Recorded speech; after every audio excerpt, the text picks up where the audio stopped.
would like Mandeep to start from where he left yesterday. And I'm very sure the huge chain of inputs that happened next to his session yesterday, today, that also would give him lots of trigger points which he can add, or some he may leave. So, Mandeep, the floor is all yours. Thank you so much, sir. Once again, as I have already said earlier, that this is very, very complex problem, right? And so it does not have a simple solution, because if you go by one solution, it will have its own side effects, right? So जैसे वो कहते हैं कि एक चादर छोटी होती है, उसको एक कोने से खींचो तो वो दूसरे से आप अपने आप को एक्सपोज कर देते हो. As such, saying that I have a solution and it will be very wrong. But what I have already been saying that this is a complex problem and it needs to be understood first. तो जो मैंने आपसे सीखा है सबसे पहले कि first of all we acknowledge that there is a problem and then we understand and only then we can manage it. This is the approach for any kind of problem. We call it as AUOM, OM, which is solution to any, logically speaking, step-by-step approach. But first of all, we acknowledge that there is a problem, and then we understand, go to the root cause, and then we try to manage it. Interestingly, जो approach जिसे कहूँगा मेरी approach है, again वो मेरा truth है, वो मेरा सॉल्यूशन है और मैं अच्छे तरीके से जानता हूँ कि ये जल्दी जल्दी इम्प्लीमेंट होने वाला नहीं है. वो फिर स्पिरिचुअल है.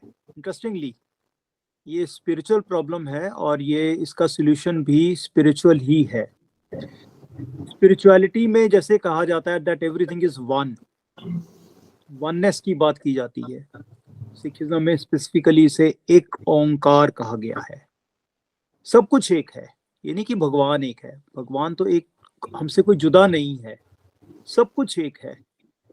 तो ये सब कुछ एक है का मतलब है कि हमने एक बहुत बड़ी पिक्चर देखनी है, हमने एक हॉलिस्टिक पिक्चर देखनी है. हॉलिस्टिक पिक्चर में हमने इसका एक हॉलिस्टिक सॉल्यूशन देना है कहीं ना कहीं. और वो हो पाएगा नहीं हो पाएगा, कैसे होगा, कौन करेगा, उसकी क्या लिमिटेशंस हैं, वो सारी चीज़ें तो रहेंगी ही रहेंगी. वो मेरे को अच्छे से मालूम है. वो it's difficult, it will take time if at all it happens. नहीं तो फिर हम यही कहेंगे कि प्रभु की इच्छा है, लीला है, नहीं हो पाया. तो ये हॉलिस्टिक अप्रोच में हम ये देखें कि जो भी एग्रेरियन क्राइसिस है, it is not limited to farmers alone. पहली बात तो ये देख लें कि ये फार्मर्स का इशू केवल फार्मर्स का इशू नहीं है, ये हर उस व्यक्ति का इशू है जो खाना खाता है, जो पानी पीता है, जो सांस लेता है. और इसको हम अगर स्पिरिचुअली देखें तो ये कहते हैं कि हम सब मिट्टी के बने हुए हैं, मिट्टी के पुतले हैं और मिट्टी ने ही मिल जाना है. इस चीज़ को भी हम इसकी एक साइंटिफिक अप्रोच कह लीजिए या इंटरप्रिटेशन कह लीजिए, वो ये बनती है कि अल्टीमेटली हमारा सारा शरीर ये भोजन से बना है. तो बात कर रहे हैं कि अन्नमय कोश, उसे कहते ही अन्नमय कोश हैं. प्राणमय कोश, वो जो आज सारी कुछ बातें भी हो रही थी, मनोमय कोश, विज्ञानमय कोश, आनंदमय कोश. तो जो शरीर है, फिजिकल शरीर है जो हमारा, उसको हम अन्नमय कोश इसलिए कहते हैं कि वो अन्न से बना है. और ये कहना कि हाँ ये चीज़ अन्न है, ये चीज़ अन्न नहीं है, वो तो स्केप रूट्स हैं. जो लोग व्रत रखते हैं ना, वो कहते हैं ये अन्न वाला आटा खा लो, ये बिना अन्न के आटा खा लो. जो खा लिया, जिसका भोजन किया हमने, जिससे हमें न्यूट्रिशन मिली, वो अन्न ही है. हम चाहे उसको अन्न बोलें या ना बोलें, कहने जी सिंघाड़े का आटा तो अन्न नहीं होता, वो अन्न ही है. वो तो हमने बीच में से ना एक दिल बहलाने के लिए कि चलो कुछ खाना है और शास्त्रों में लिखा है कि अन्न नहीं करना, तो जैसा खावे अन्न तैसा होवे मन, जैसा पिए, पंजाबी कहते हैं पंजाबी में, जिहो जा पिए दूध ओहो जी होए बुद्ध, कि जैसा दूध पिएंगे वैसी बुद्धि होगी, और जैसा पिए पानी तैसा होवे प्राणी। तो ये तीन चीजें तो हम मान के चलें, इनसे हम भागे नहीं, इनको एक्नॉलेज करें, इनको हम मान के चलें कि we are no different from the type of food we eat, and food can not be healthy if the soil is not healthy. ये हम कल भी बात कर चुके हैं कि 1 ग्राम मिट्टी में 8 बिलियन माइक्रोब्स हैं। तो वो अगर वो माइक्रोब्स का जो कंसोर्टियम है, उनकी गिनती है, उनकी हेल्थ अगर ठीक नहीं होगी, अगर हम उनको जला देंगे, उनको मार देंगे, उनको टॉक्सिसिटी से किसी तरीके से उनको हम डिस्टर्ब कर देंगे, तो उनसे उगा हुआ अन्न कभी हेल्दी नहीं होगा, और वो अनहेल्दी नहीं होगा तो वो जो हम अन्न खाएंगे उससे हम हेल्दी नहीं होंगे, कोई ना कोई डिजीज हमें पकड़ लेगी। तो सबसे पहले तो हमारा इम्यूनिटी लेवल जो है वो नीचे चला जाएगा, और इम्यूनिटी लेवल नीचे जाने से क्या है कि हमारे शरीर में जो इतनी अच्छी एक हीलिंग पावर है, सेल्फ हीलिंग पावर, वो लो हो जाएगी, तो हमें पता नहीं कितने ही प्रकार के रोग हो सकते हैं। मैं अगेन पंजाबी में कह के उसको ट्रांसलेट करूंगा। कहते हैं पंजाबी में माड़ा टग्गा छत्ती रोग, टग्गा कहते हैं एनिमल को, कि अगर माड़ा कहते हैं कमजोर, यहाँ पे माड़े का मतलब कमजोर है, कि अगर कमजोर होगा एनिमल, उसमें हम भी इन्वॉल्व हैं, ह्यूमन बींग्स ऑल्सो, 36 रोग लग जाएंगे। तो हमारा इम्यूनिटी लेवल लो होगा तो कभी जुकाम लग जाएगा, तो कभी मलेरिया हो जाएगा, तो कभी चिकनगुनिया हो जाएगा, तो कभी जो भी जिसको हम कोविड कहते हैं वो हो जाएगा, और इनका कॉकटेल हो जाएगा। आजकल वो कहते हैं मेरा ये भी पॉजिटिव है, ये भी पॉजिटिव है, ये भी पॉजिटिव है, डॉक्टर कहते हैं you have got cocktail of diseases. अब उसके लिए क्या आप खाओगे, क्या आप खरीदोगे, कैसे करोगे? तो इसमें फूड को हम बोले कि हमने बाजार से फूड खरीदा which look like a healthy food, Punjab की बात बता रहा हूँ, इट हैज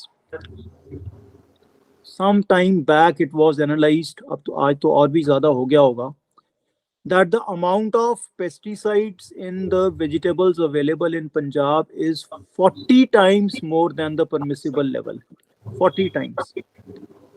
और उसकी वजह से पंजाब के जितने भी बंदे बंदियां माताएं जो भी हैं, बच्चे, उनके ब्लड में 12-14 तरीके के पेस्टिसाइड्स अब मेजरेबल क्वांटिटी में आ गए हैं, जो कि नहीं होने चाहिए।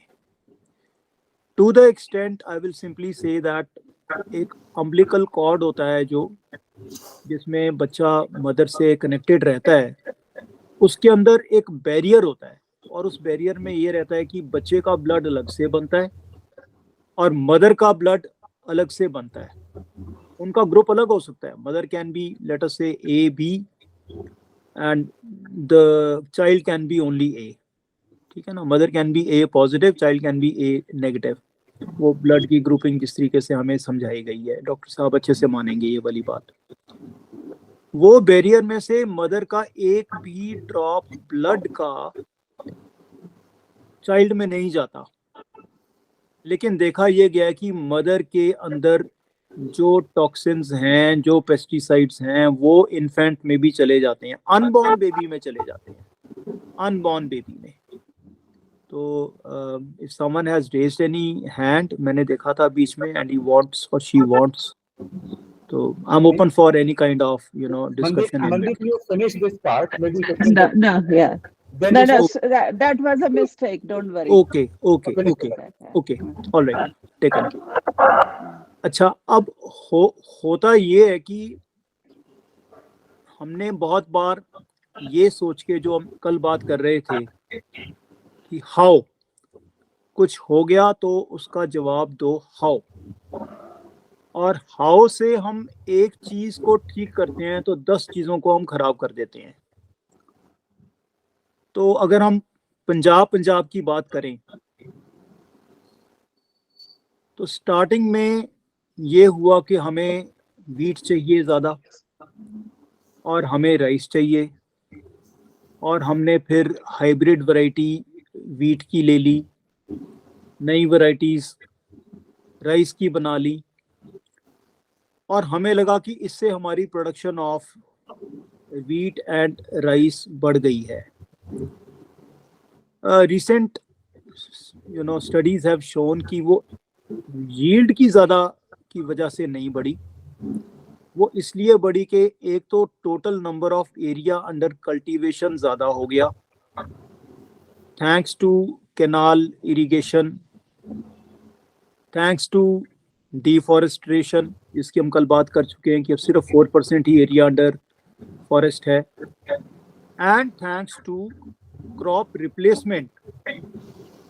कुछ ना कुछ पहले वहाँ पे उगता था, मूंगफली उगती थी, दालें उगती थी, चने उगते थे, मक्की उगती थी, बाजरा, जवार, बाकी के जिनको हम मिलेट्स कहते हैं, इसके ऊपर भी हम काफ़ी चर्चा कर सकते हैं, क्योंकि पिछले 3-4 साल से I am only on millet only diet. बीच में चीटिंग कर लेता हूँ वैसे थोड़ी थोड़ी सी, but otherwise millet only diet में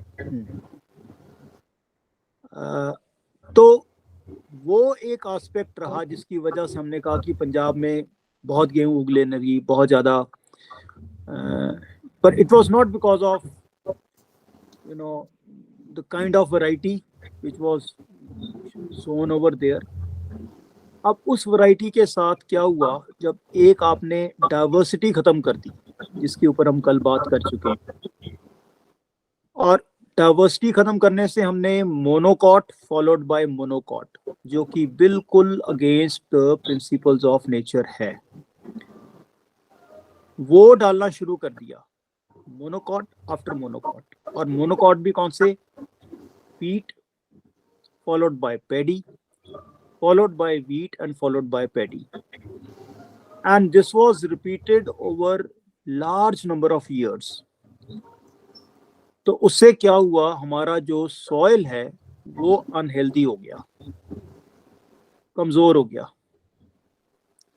अब ये सोचने की बजाय कि व्हाई हैज इट हैपेंड, हमने ये सोचा कि चलो सॉइल तो जैसे एक केमिकल बीकर है, देखा जाए इसकी केमिकल अप्रोच लगाते हैं, इसमें कौन सा तत्व खत्म हो गया, नाइट्रोजन खत्म हो गया तो यूरिया डाल दो, पोटाशियम खत्म हो गया तो पोटाश डाल दो, फॉस्फोरस खत्म हो गया तो फॉस्फेट डाल दो, अमोनियम डाइफॉस्फेट के नाम से जिसे कहते हैं ये डाल दो। हमने इसका एक केमिकल मॉडल लेकर कि जो जो केमिकल्स हमारे खत्म हो रहे हैं, कम हो रहे हैं, उनको केमिकल से रिप्लेस करना शुरू कर दिया। ये नहीं सोचा कि ये केमिकल्स डिप्लीट हो क्यों रहे हैं, और अगर हो रहे हैं तो क्या हम इसका कोई नेचुरल सोल्यूशन नहीं ढूंढ सकते। नेचुरल सोल्यूशन कोई था ही नहीं। नेचुरल सोल्यूशन में दो मेन चीजें ये थी, एक तो डाइवर्सिटी खत्म हो गई, और दूसरा ये भी था कि फार्म्स में से एनिमल्स गायब हो गए। पहले हम सब कुछ करते थे, फार्म में ही मुर्गियां भी होती थी, फार्म में गायें भैंसें भी होती थी। पंजाब में भैंसें ज़्यादा रखी जाती थी, गायें कम रखी जाती थी, क्योंकि पंजाब वालों को लगता था कि भैंस का दूध पीने से जोर बढ़ता है और गाय का दूध पीने से बुद्धि बढ़ती है। तो हमें बुद्धि की तो ज़रूरत नहीं है कि जब दुश्मन आएगा तो फिर तो बस एक बार तक दे फटे। भैंस का एक और पंजाबी की कहावत है, गां दा दुध वधावे बुद्ध, और मझ दा दुध जिसे भैंस कहते हैं करावे युद्ध। तो भैंस का दूध पीने से दिमाग जो है वो थोड़ा मंद हो जाए और बंदा लड़ने मरने के लिए तैयार हो जाए। चलो ये तो कल्चरल चीजें हैं, फरीद जी भी भैंस के दूध की बात करते हैं गुरबानी में, वो सब चीज़ों में हम नहीं जाएंगे अभी, फिर कभी सही। तो वो एनिमल खत्म हो गया और डाइवर्सिटी खत्म हो गई और ट्रीज काट दिए। ये सारी बातें मैं आपको बता रहा हूँ। और ट्रीज के काटने के साथ साथ वो जो बर्ड्स थी, बीज थी, वो सब खत्म हो गई। अब बर्ड्स के ना होने से बर्ड्स की ड्रॉपिंग्स जो कि बहुत रिच इन फॉस्फेट होती थी वो भी खत्म हो गई। डाइवर्सिटी इतनी खत्म कर दी हमने इतने ज्यादा इनटॉलरेंट हो गए कि कहीं पे कोई एक भी अनवांटेड, जिसे हमने कहा अनवांटेड, कोई भी पौधा उग जाए, बस किसी तरीके से इसको वीड आउट कर दो। और वीड आउट भी कैसे करो? वीड आउट करने के भी तरीके हैं, मैनुअली भी वीड आउट कर सकते हैं, जबकि वीड आउट करना नहीं चाहिए। इट इज, हमें हमारी बेसमझी है, ना समझी है, हम इसको एज अ वीड डिफाइन करते हैं। Weeds have their own role to maintain diversity and ecological balance. ऐसे नहीं कोई चीज उगाती। Nature is much more intelligent than us. हमने ऑफ लेट रियलाइज करना थोड़ा थोड़ा शुरू कर दिया है। और जो बात हो रही थी आर्टिफिशियल इंटेलिजेंस की, उसमें बहुत सारे एल्गोरिदम्स है आज जो कि ह्यूमन ब्रेन पे बेस्ड नहीं है। इसके ऊपर भी हम चर्चा कर सकते हैं फिर किसी दिन। They are not based on human brain. वो एक ANN है, artificial neural networks, deep learning, वो सब हैं। बाकी के जितने भी एल्गोरिदम्स हैं, कोई कुकू एल्गोरिदम है, कोई एंट कॉलोनी एल्गोरिदम है, कोई स्वार्म पार्टिकल एल्गोरिदम है, ये बाकी के नेचर के जो बीज एंड बर्ड्स हैं उनकी इंटेलिजेंस के ऊपर हमने देखा कि हाँ, they have their own intelligence which humans don't have group में। तो कहने का मतलब ये कि human intelligence is not the supreme. Nature में अपनी एक इंटेलिजेंस चल रही है, एवोल्यूशन हो रहा है। जेनेटिक एल्गोरिदम्स अपने आप में पूरा उसी पे बेस्ड हैं, उनका नाम ही है जेनेटिक एल्गोरिदम्स। तो वो नेचर को हमने इग्नोर करके, उसको सेट असाइड करके हमने कहा केमिकल्स डाल दो। यूरिया इतना कितना से आएगा, फैक्ट्री बना लेते हैं। फैक्ट्रीज भी बन गई, NFL बन गई, नेशनल फर्टिलाइजर लिमिटेड। पंजाब में बठिंडे में बन गया, नंगल में बन गया, पानीपत जो कि पार्ट ऑफ पंजाब ही था पहले, वहां पे बना दिया। और धड़ाधड़ हमने यूरिया बनाना शुरू कर दिया। और वो यूरिया हमने फिर सारे का सारा जमीन में डालना शुरू कर दिया। यूरिया फिर कम, फिर यूरिया इंपोर्ट करना शुरू कर दिया, यूरिया फिर कम। वो कांडला पोर्ट से आ रहा है किसी तरीके से, फिर उससे फूड की कॉस्ट बढ़ गई। और ये एक बहुत सेंसिटिव इशू है कि अगर फूड की कॉस्ट बढ़ जाएगी तो इन्फ्लेशन बढ़ जाएगी, वो भी नहीं चाहिए हमें फूड की कॉस्ट भी कम रखनी है। तो फूड की कॉस्ट कम करने के लिए हम क्या कर सकते हैं? हमने MSP भी देनी है हमने।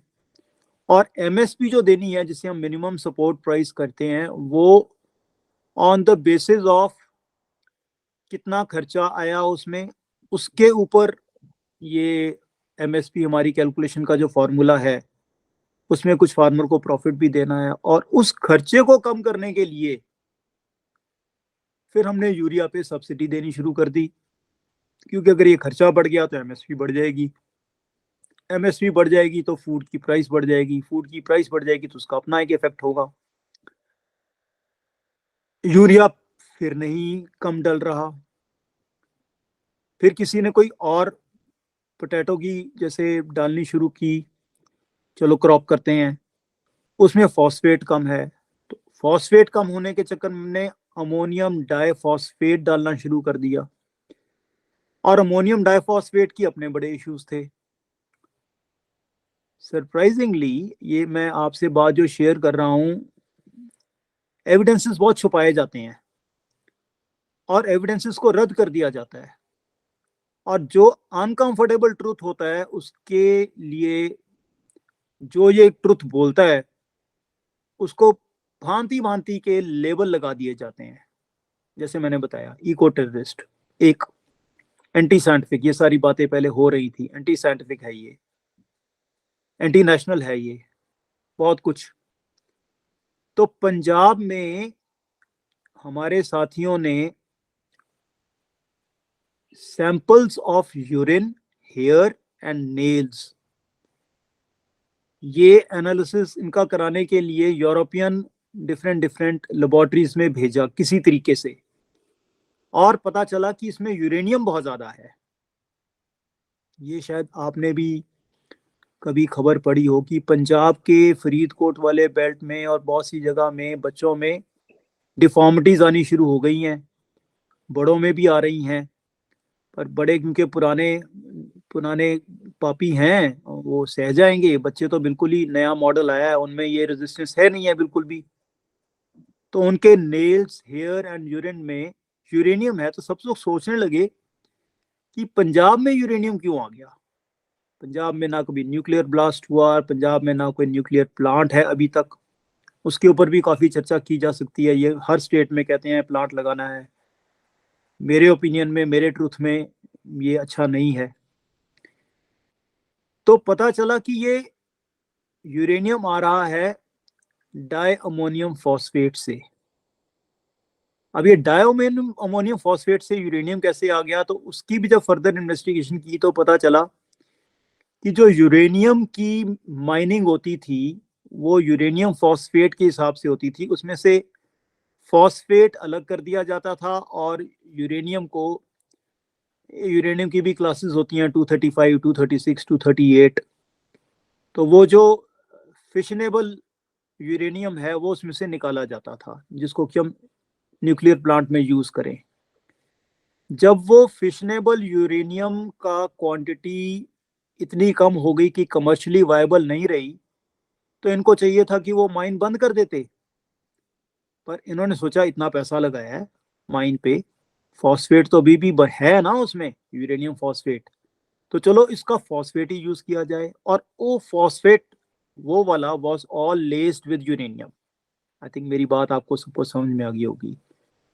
वो ammonium diphosphate became one of the sources of uranium in Punjab, in Punjab soil, in Punjab water.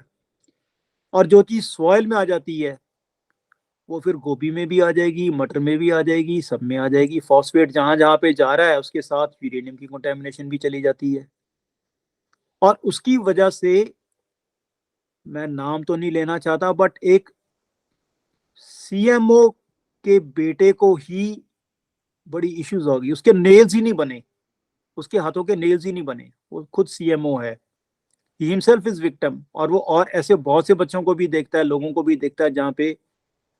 अब ये सारा क्यों हो रहा है? क्योंकि ये सॉइल अनहेल्दी है, ये सॉइल अनहेल्दी है।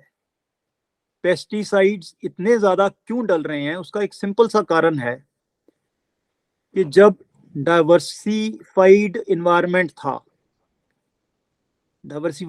था, सबकी अपनी अपनी इम्यूनिटी थी, एक इकोलॉजिकल बैलेंस बना हुआ था प्लांट में। मेरे को ये एग्रीकल्चरल रिसर्च के डिप्टी डायरेक्टर ने एक बार बताया, एक मीटिंग थी हमारी, मीटिंग स्पिरिचुअलिटी पे थी, स्पिरिचुअलिटी इन साइंस, SIR करके। 7 दिन हम इकट्ठे रहे, तो उन्होंने बोला कि plants have their own ability to repel animals, not to say of just insects. हर एक प्लांट में एक एनिमल रिपेलेंट होता है, उसको डिफरेंट डिफरेंट केमिकल नेम से आप, टेनेंस एंड ऑल दैट, वो डिटेल मैं नहीं, मेरे को आती नहीं है, आप समझ लीजिए, मेरे को नहीं पता। तो उसने एग्जांपल ये दी थी कि राजस्थान में जब उसने PhD की थी राजस्थान के किसी एस्पेक्ट पे, तो उसके गाइड ने देखा कि वो जो शीप है वो कोई एक झाड़ी में मुंह मारकर थोड़ा सा खा लेती है, और फिर आगे जाके फिर थोड़ा सा और खा लेती है, और आगे जाके फिर थोड़ा सा और खा लेती है। तो उसने जिस जिस झाड़ से, जिस जिस झाड़ी से, झाड़ तो लोग पेड़ को बोलते हैं ना, जिस जिस झाड़ी से उसने खाया, उसके पीछे आने वाली शीप उस पर्टिकुलर झाड़ी को अवॉइड करती है, किसी और झाड़ी से खाती है। तो it was very interesting for his guide. तो उसने ये भाई साहब को जो मेरे को मिले थे उनको बोला कि आप पीएचडी करो इसके ऊपर, आप रिसर्च करो। तो उन्होंने पाया कि जब भी कोई एनिमल, भेड़, किसी झाड़ी में से कुछ खाना खाती है, 4 पत्ते, 2 पत्ते, 10 पत्ते तोड़ती है, तो वो तोड़ने के बाद, पहले नहीं, वो तोड़ने के बाद उसमें से कुछ ऐसे केमिकल सिक्रीट होते हैं जिनकी स्मेल इतनी ऑफेंसिव होती है जो हमें नहीं सुंघाई देती, लेकिन जो आने वाली सब्सिक्वेंट शीप है उसको पता चल जाता है कि ये बड़ी गंदी स्मेल आ रही है, तो वो उस पर्टिकुलर पौधे को नहीं खाती। इसका मतलब प्लांट के पास इतनी इंटेलिजेंस है, नेचर ने दी है, वो चाहता है कि मेरे 4 पत्ते तो एनिमल खा ले, लेकिन 4 से ज्यादा नहीं। गाय भी चाहती है मेरे 2 थनों से तो दूध निकाल लिया जाए, वो दुहन है, लेकिन हम जब चारों थनों में से दूध निकालते हैं वो फिर शोषण हो जाता है, वो शोषण हो जाता है, उसका बछड़ा बछड़ी भूखे रहें और सारा दूध हम निकाल लें। तो ये एक हॉलिस्टिक अप्रोच है। जैसे जैसे हम नेचर को स्टडी करते हैं, जैसे जैसे हमारी समझ बढ़ती है, जैसे जैसे हमें अंडरस्टैंडिंग की बात करते हैं वो बढ़ती है, हमें धीरे धीरे करके ये हॉलिस्टिक अप्रोच लेने में पता चलता है कि जो हम काम कर रहे हैं उससे जो गड़बड़ हो रही है उसका रूट कुछ और था और इलाज हम कहीं और कर रहे हैं। झुमका तो गिरा था बरेली में और ढूंढ रहे हैं उसे पटियाला में, तो कहाँ मिलेगा, वो नहीं मिलेगा। तो ये एस्पेक्ट जो हैं इनको बहुत ध्यान से अगर हम देखेंगे, समझेंगे, डाइवर्सिटी का लॉस हुआ, डिफॉरेस्टेशन हुई, सॉइल अनहेल्दी हो गया, क्रॉप रोटेशन नहीं रही, मेन बात ये है क्रॉप रोटेशन नहीं रही। इवन हम जिसे इंटरक्रॉपिंग एंड मल्टी क्रॉपिंग कहते हैं, थोड़ा सा टेक्निकल डिफरेंस है इसमें, लेकिन बेसिकली एक ही फील्ड में 2-2, 3-3 क्रॉप्स एक साथ ही उगाई जाए, एक साथ ही उनको पकने दिया जाए, एक साथ ही उनको हार्वेस्ट किया जाए, एक साथ ही उनको फिर प्रोसेस करके एक साथ ही उनका भोजन किया जाए। इसको, ये एस्पेक्ट एक बहुत अच्छा और नेचुरल एस्पेक्ट था। पंजाब में आपको मालूम नहीं किस नाम से जानते हैं, हमारे यहाँ गेहूं और चने एक साथ उगाए जाते थे, एक साथ, और एक ही साथ पलते थे, और एक मोनोकॉट है, एक डायकॉट है, और अल्टीमेटली हार्वेस्ट भी करने के बाद इवन जो आटा भी बनाया जाता था उसका, वो भी गेहूं और चने का मिक्स्ड आटा होता था, उसको बेरड़ा बोलते थे हम पंजाबी में, बेरड़ा। अब वो बेरड़ा क्या था, आपके स्टेट में भी बेरड़ा या उसके साथ की कोई और मिलती जुलती नाम से उसको आप शायद जानते होंगे, वो अपने आप में एक नेचुरल टेक्निक थी जिसमें कि मोनोकॉट, डायकॉट, ये सारी चीजें जो हैं उसमें कोई यूरिया डालने की जरूरत नहीं पड़ती थी। दालें लगाते हैं उसमें कोई यूरिया डालने की जरूरत नहीं पड़ती। उल्टा दालें अगर आप इंटरक्रॉपिंग, मल्टी क्रॉपिंग, या आप दालों को बाय क्रॉप रोटेशन भी कर लेते हैं कि इस सीजन में ये लगानी है, अगले सीजन में ये लगानी है, अगले सीजन में ये लगानी है, we don't go by years, we go by seasons cropping में। तो जो भी नेक्स्ट क्रॉप है किस सीजन की होगी वो बड़े समझ से, और ये क्रॉप रोटेशन का जो साइकिल है, फसल चक्र या जो भी, वो जो मेरी से बड़ी उम्र के लोग हैं और उन्होंने शायद अपने स्कूल टाइम में कभी बायोलॉजी में या किसी और सब्जेक्ट में क्रॉप रोटेशन का चैप्टर पढ़ा होगा। अब वो क्रॉप रोटेशन का चैप्टर ही खत्म हो गया, क्रॉप रोटेशन ही खत्म हो गई। हमने दलहन और तिलहन जिसे कहते हैं, पल्सेस एंड ऑयल सीड्स, उनसे हमारा फोकस ही खत्म हो गया। कुछ फिगर मैंने पढ़ा, 1 लाख मीट्रिक टन, ये पॉलिसीज की बात में मैं पढ़ रहा था, मैंने वो पॉलिसी की पीडीएफ भी आपसे शेयर की थी, चलो थोड़ा सा आप भी पढ़ लें अगर वक्त मिले तो 1 लाख मीट्रिक टन राइस तो हम कर रहे हैं एक्सपोर्ट, और 1 लाख मीट्रिक टन पल्स हम कर रहे हैं, पल्सेस हम कर रहे हैं इंपोर्ट। पल्सेस महंगी भी हैं, पल्सेस महंगी भी हैं, तो इससे हमारा नेट फॉरेन रिजर्व भी कम हो रहा है, सस्ती चीज बेच के और महंगी चीज खरीद रहे हैं। और इसके ऊपर फर्दर हमने देखा कि लॉस ऑफ डाइवर्सिटी होने की वजह से पल्सेस ना उगाने की वजह से, ऑयल सीड्स ना उगाने की वजह से हमारा सॉइल और अनहेल्दी होता चला जा रहा है। अब ये पॉलिसी है गवर्नमेंट की कि पल्सेस हमने इंपोर्ट कर लेनी है, ये पॉलिसी है गवर्नमेंट की कि ऑयल सीड हमने इंपोर्ट कर लेना है। कम से कम पॉलिसी तो है कोई, अनरिटन सही या रिटन है, जैसे भी है। सरप्राइजिंग टू से, जो मैंने पहले शेयर भी किया था, पंजाब में जिसको कि हम एग्रीकल्चरल स्टेट कहते हैं, एग्रीकल्चर की कोई पॉलिसी नहीं है। बहुत बड़े बड़े इवेंट्स में मैं भी जाता रहा हूँ और वहाँ पे जो IAS लेवल के लोग हैं वो तो आते ही नहीं थे। They never used to turn up. Even VCs of agricultural universities आजू बाजू की, वो भी नहीं आते थे। तो फिर रिस्पॉन्ड करने वाले तो आते नहीं थे, बस खाली हल्ला मचाने वाले, जिन हमारा जैसे नाम होता था कि हल्ला मचाने वाले हैं, ये तो हल्ला मचाते हैं।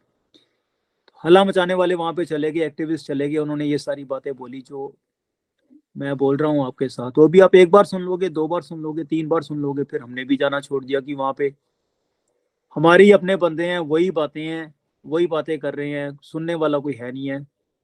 2013 में ये एक ड्राफ्ट पॉलिसी बनी थी जिसके ऊपर ड्राफ्ट लिखा हुआ है, और फिर उसके बाद हमने खबर पड़ी थी 2023 मार्च में अब पॉलिसी फाइनली बन जाएगी। ये न्यूज़ आई और न्यूज़ चली और पॉलिसी अभी तक भी नहीं बनी। हमें उम्मीद थी कि चलो शायद ये सरकार कुछ कर दे। ठीक है, अब ये सरकार का क्या हाल है उसके ऊपर भी मैं अभी कोई पॉलिटिकल कमेंट नहीं करना चाहता। तो अल्टीमेटली देखा जाए फिर हमने क्या किया, ये तो फिर बहुत लंबी, बहुत कहानी जो है ना बहुत लंबी होती चली जा रही है। इसका सोल्यूशन कैसे निकलेगा? सोल्यूशन आज की डेट में वो तो है नहीं जो हमें लगता है। और सबसे खतरनाक बात, इन्होंने फिर सोल्यूशन देना शुरू किया कि पेस्टिसाइड को कम करना है तो हम ये पेस्टिसाइड हम प्लांट के बीच में ही डाल दें, ऊपर से स्प्रे ना करना पड़े, तो हम प्लांट के बीच में डाल देते हैं, प्लांट की जीन में ही डाल देते हैं, प्लांट के अंदर ही उसको इतना टॉक्सिक बना दें मोटे मोटे तौर पे कि वो प्लांट को जो भी कीड़ा खाए तुरंत स्वर्ग धाम को जाए। ठीक है ना? तो हमें पेस्टिसाइड ऊपर छिड़काव करने की जरूरत नहीं पड़ेगी। तो वो एक टेक्नोलॉजी आ गई, GM टेक्नोलॉजी। जैसे क्योंकि जिस इंस्टीट्यूट में मैं पढ़ा रहा हूँ वहाँ पे बायोटेक्नोलॉजी के बहुत से साइंटिस्ट हैं, पूरे का पूरा डिपार्टमेंट है, करोड़ों का ग्रांट हमें मिलता है। उनसे भी मेरी चर्चा हुई, वो प्रोफेसर से भी मैं बातचीत करता रहता हूँ, क्योंकि I keep my mind open कि कहीं मैं गलत तो नहीं हूँ। तो उसमें क्या है कि एक बड़े ही कॉम्प्लेक्स बैक्टीरिया का नाम बड़ा कॉम्प्लेक्स है, बेसिलस थेरेंजिनेसिस कुछ ऐसे करके नाम है, थेरेंजिनेसिस। मेरे को बोला नहीं जाता मेरे से, तो इसलिए मैंने वो हिंदी में ही लिख के दे दिया था आपको। उसको नॉर्मली BT कह देते हैं शॉर्ट में, वो किसी से भी नहीं बोला जाता, पंजाबियों से तो वैसे ही नहीं बोला जाता, पंजाबी तो क्रिया को भी क्रिया बोलते हैं, तो उसको BT बोल देते हैं, BT, फेरेंजिनेसिस नहीं बोला जाता। तो BT एक बैक्टीरिया है, उस बैक्टीरिया से पहले बैक्टीरिया की ही एक स्प्रे जैसी चीज बनाई जाती थी जिसको कि प्लांट के ऊपर ऊपर छिड़का जाता था कि अगर कोई इंसेक्ट आए वो बैक्टीरिया को खाए।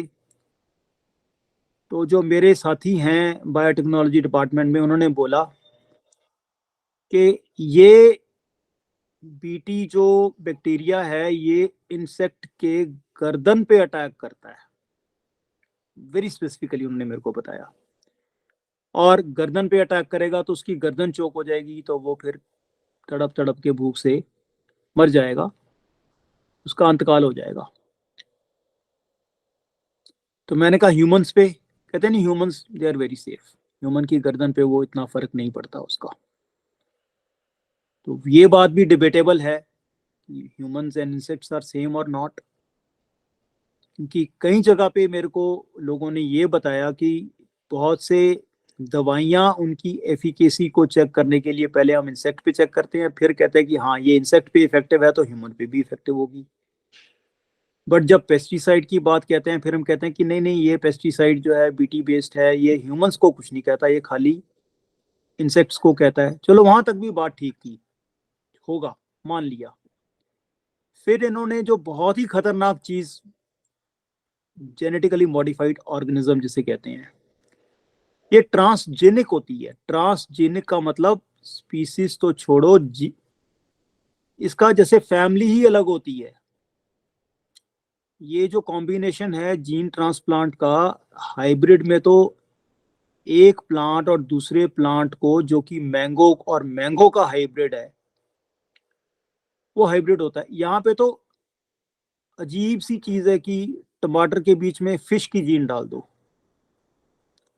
और लॉजिक क्या दिया जाता है कि ये फिश तो फ्रीजिंग टेम्परेचर में भी सरवाइव कर जाती है, और ये जो टमाटर हमने बना दिया टमाटर और फिश की जीन का, ये फ्रीजिंग टेम्परेचर में भी ग्रो कर जाएगा।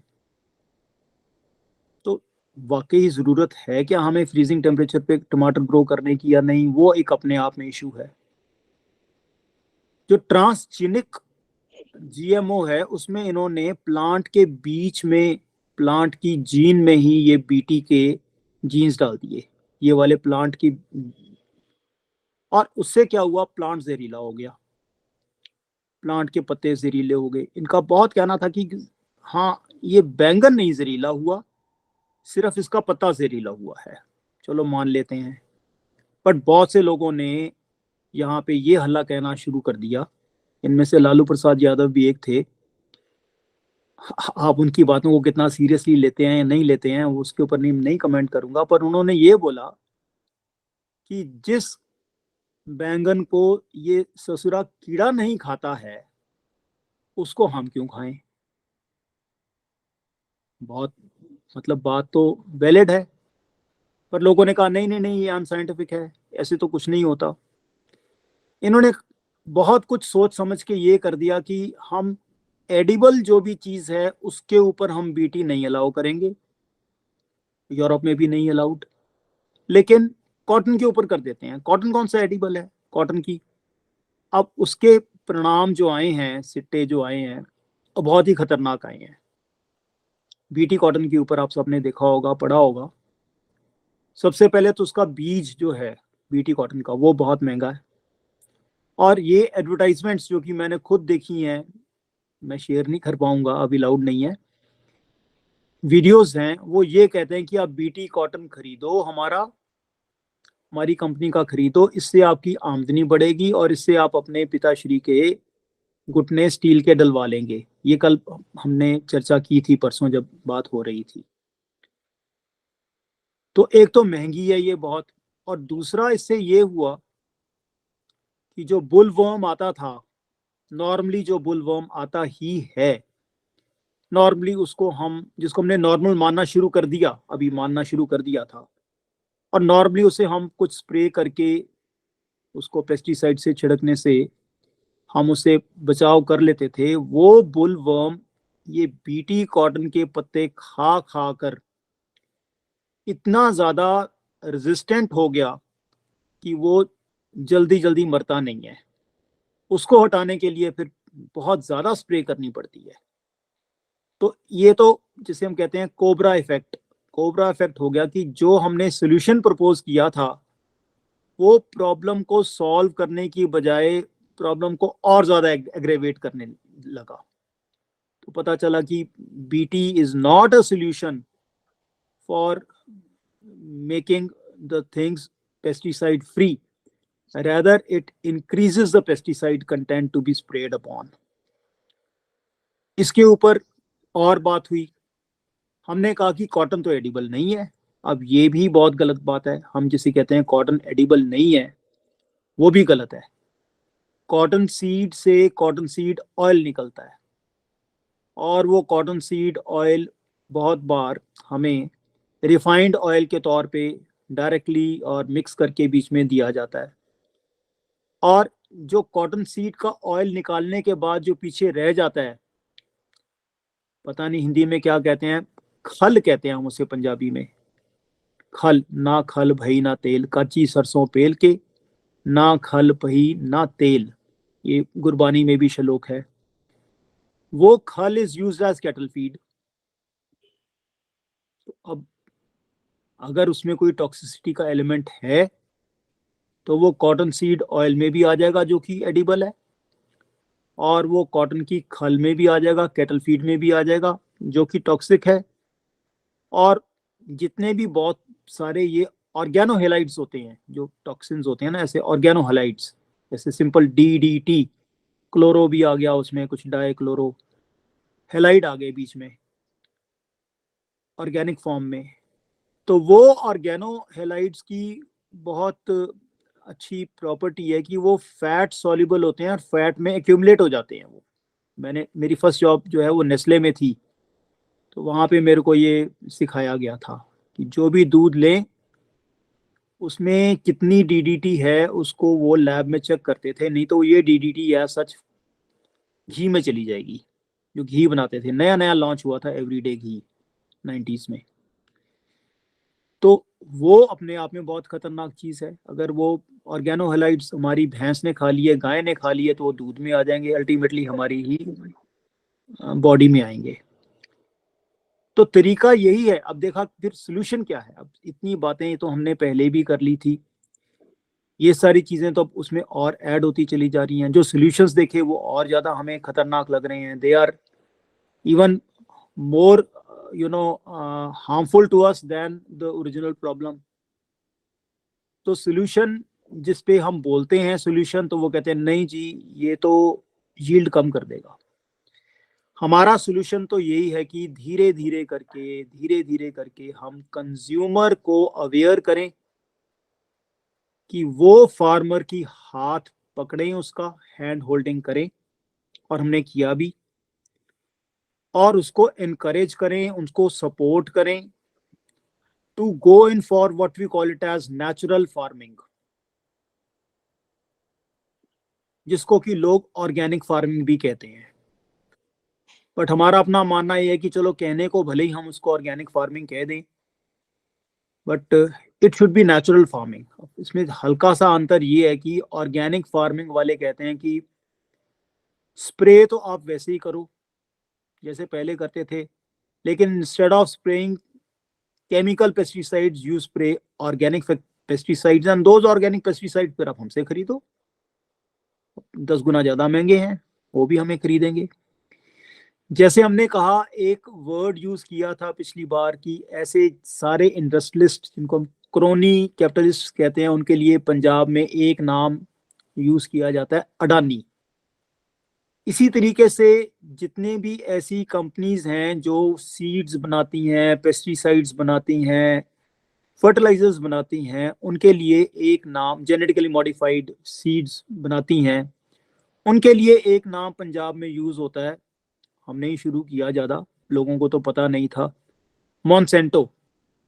अब मॉन्सेंटो को बेयर ने खरीद लिया, सब कुछ हो गया, लेकिन उसके साथ की 50 और कंपनीज हैं जो ये सारे, जिनको हम कहते हैं काले धंधे के करते हैं, हमारी टर्मिनोलॉजी में वो काले धंधे हैं।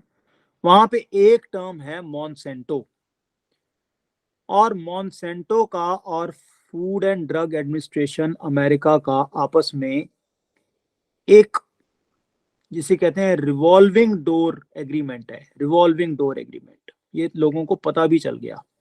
उसके ऊपर गवर्नमेंट्स भी टॉपल होगी, लेकिन ये हटे नहीं है, बहुत ढीठ होते हैं, ढीठ पता नहीं, अब स्टबर्न होते हैं जिसे हम कहते हैं, वो इतने ज्यादा स्टबर्न होते हैं। उसका रिवॉल्विंग डोर एग्रीमेंट ये है कि जो आज फूड एंड ड्रग एडमिनिस्ट्रेशन में है, 5 साल के बाद वो मॉन्सेंटो का CEO बन जाएगा, और जो आज मॉन्सेंटो का CEO है या और बड़ी पोजीशन पे है, डायरेक्टर है, बोर्ड ऑफ डायरेक्टर है, वो रिवॉल्विंग डोर एग्रीमेंट के थ्रू आकर वो फूड एंड ड्रग एडमिनिस्ट्रेशन का मेंबर बन जाएगा, डायरेक्टर बन जाएगा। तो उससे क्या होता है कि सारी चीजें कॉम्प्रोमाइज हो जाती हैं, सारी चीजें कॉम्प्रोमाइज हो जाती हैं, सारी पॉलिसीज जो हैं वो, अब मैं एक वर्ड यूज कर रहा हूँ, Monsanto, it means that whole group of industries which involved in this kind of activity. यहां तक कि जो रिसर्च है वो भी कॉम्प्रोमाइज्ड है। रिसर्च के जितने बड़े जर्नल्स हैं उनके जो एडिटर्स हैं वो भी मॉन्सेंटो से हैं। अब वर्ड मॉन्सेंटो मैं जेनरिक टर्म की तरह यूज कर रहा हूं, मैं पहले मैंने क्लैरिफाई कर दिया आपको। वो ऐसी कोई पब्लिकेशन होने ही नहीं देंगे जिसमें things go against the commercial interest of Monsanto. और अगर हो भी जाए, जो मैंने एक फोटोग्राफ एक डाली थी, एक माइस है उसको डिफरेंट डिफरेंट तरीके के मॉन्सेंटो के सीड्स को ऊपर फीड किया गया, कॉर्न, बीटी कॉर्न पे था वो, कॉर्न पे, तो वो कहने लगे कि ये सारे तो सिर्फ 10 माइस पे किए गए हैं, ये तो अनसाइंटिफिक है, इसमें तो जैसे पहले बात हो चुकी है कि लैक ऑफ एविडेंस है, ये साइंटिफिक नहीं है, इसको विड्रॉ करो। अल्टीमेटली वो इतना ज्यादा प्रेशर पड़ा कि वो पेपर को विड्रॉ करना पड़ा। समहाउ वो फोटोग्राफ्स बच गई, लोगों ने डाउनलोड कर रखी थी, वो अभी भी खूब चल रही हैं, मैंने भी शेयर की आपकी, पर वो पेपर इज विड्रॉन। और उसके ऊपर इन्होंने ये भी कर दिया कि if anyone wants to make any research on our product they have to take our permission. ये उन्होंने पॉलिसी में पास करवा लिया कि फंदा अगर आपने गली में डालना है हमें, तो हमसे परमिशन लेके डालो। अब कौन देगा परमिशन उसमें, बहुत सिंपल सी बात है। तो ये जो साइंस के ऊपर जो हम कहते हैं कि साइंटिफिक ट्रुथ है, आज की डेट में साइंटिफिक ट्रुथ भी कॉम्प्रोमाइज्ड है। चाहे वो कोरोना पे हो या वैक्सीन पे हो या बूस्टर डोज पे हो, ये सारी बातें उसी में रिलेटेड हैं, क्योंकि ये सारी भी ऐसी कंपनीज ही बनाती हैं जिनके अपने इंटरेस्ट होते हैं। वो दूसरे तरीके की मॉन्सेंटोज हैं। चलो इसके ऊपर हम आज बात नहीं करेंगे, शायद कभी भी नहीं करेंगे। बट अब वो जो मॉन्सेंटो ने बोला, अच्छा आप ऑर्गेनिक बनाना चाहते हो तो फिर आप ऑर्गेनिक स्प्रे भी हमसे ही लो, ऑर्गेनिक है ये। फर्टिलाइजर बनाना है तो आप फर्टिलाइजर भी ऑर्गेनिक हमसे ही लो, और वो 10 गुना ज्यादा है, तो उससे फूड की प्राइस और बढ़ जाएगी। और वो ऑर्गेनिक सर्टिफिकेशन होनी चाहिए उसकी, तो सर्टिफिकेशन की भी अपनी कॉस्ट होती है। Every certification has a cost.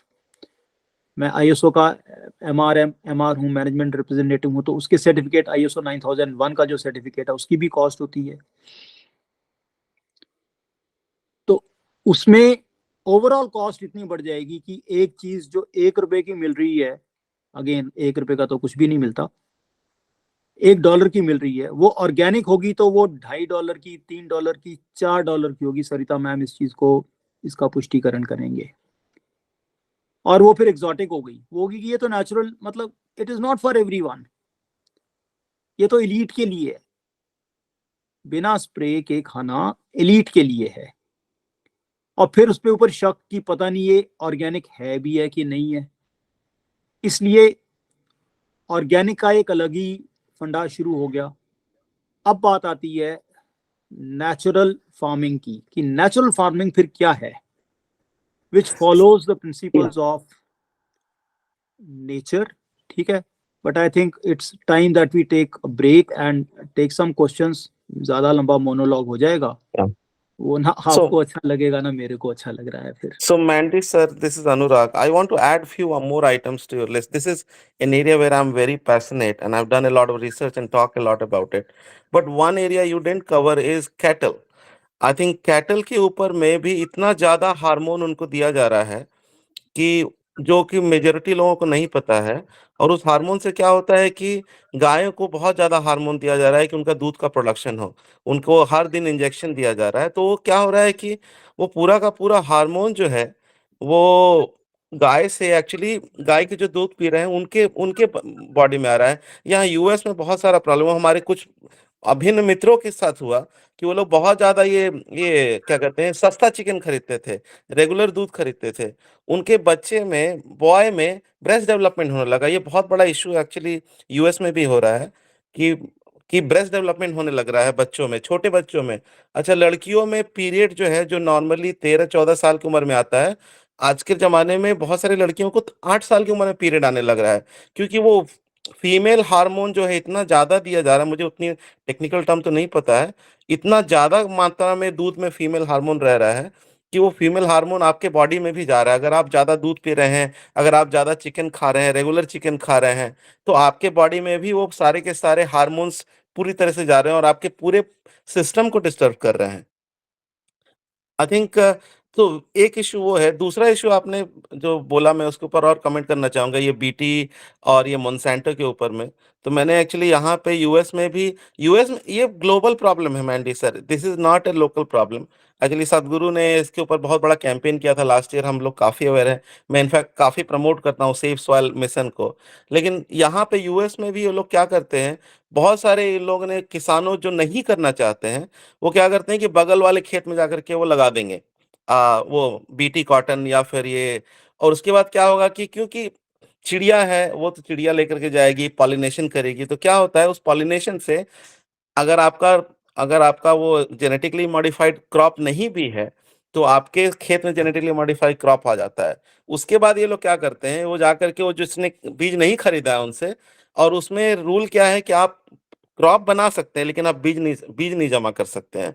तो क्या करते हैं, बगल वाले के ऊपर में जाकर के आप आपका सैंपल लेंगे, बोलेंगे देखो इसमें हमारा क्रॉप का जीन है, तुमने चुराया है, तुमने बीज बनाया है। उसके ऊपर बड़े बड़े केस ठोक देते हैं। तो एक पूरा का पूरा एक बहुत बड़ा मोनोपोली है यहाँ पे यूएस में भी, जिसके थ्रू वो पर्पसफुली सब किसी को पुश कर रहे हैं कि you should buy our seed and you are not allowed to produce that seed. And that's how they are like completely trying to nullify this entire system. I think ये मेरा comment है. I have lot thought about solution as well, but you are here to talk about it, so I'm happy to hear. But I'll contribute what I thought the solution is and how things can actually change back. Thank you so much. मैं बिल्कुल 100% in agreement with whatsoever you have said. Before I go ahead, if anyone else has any comment, I would like to take that also. You did Will you- mention about this aspect of Anurag, the second aspect, and it is a huge problem. आपके खेत में दूसरे के खेत में है, आपके खेत में नहीं है, लेकिन वो आपके खेत में आएगा ही. And then you will be sued. I think you did talk about this aspect yesterday, Manju. Right? Yes, yesterday. Yes, बिल्कुल. Anybody else has a question? Then you proceed, Mandeep. So, Savita ma'am.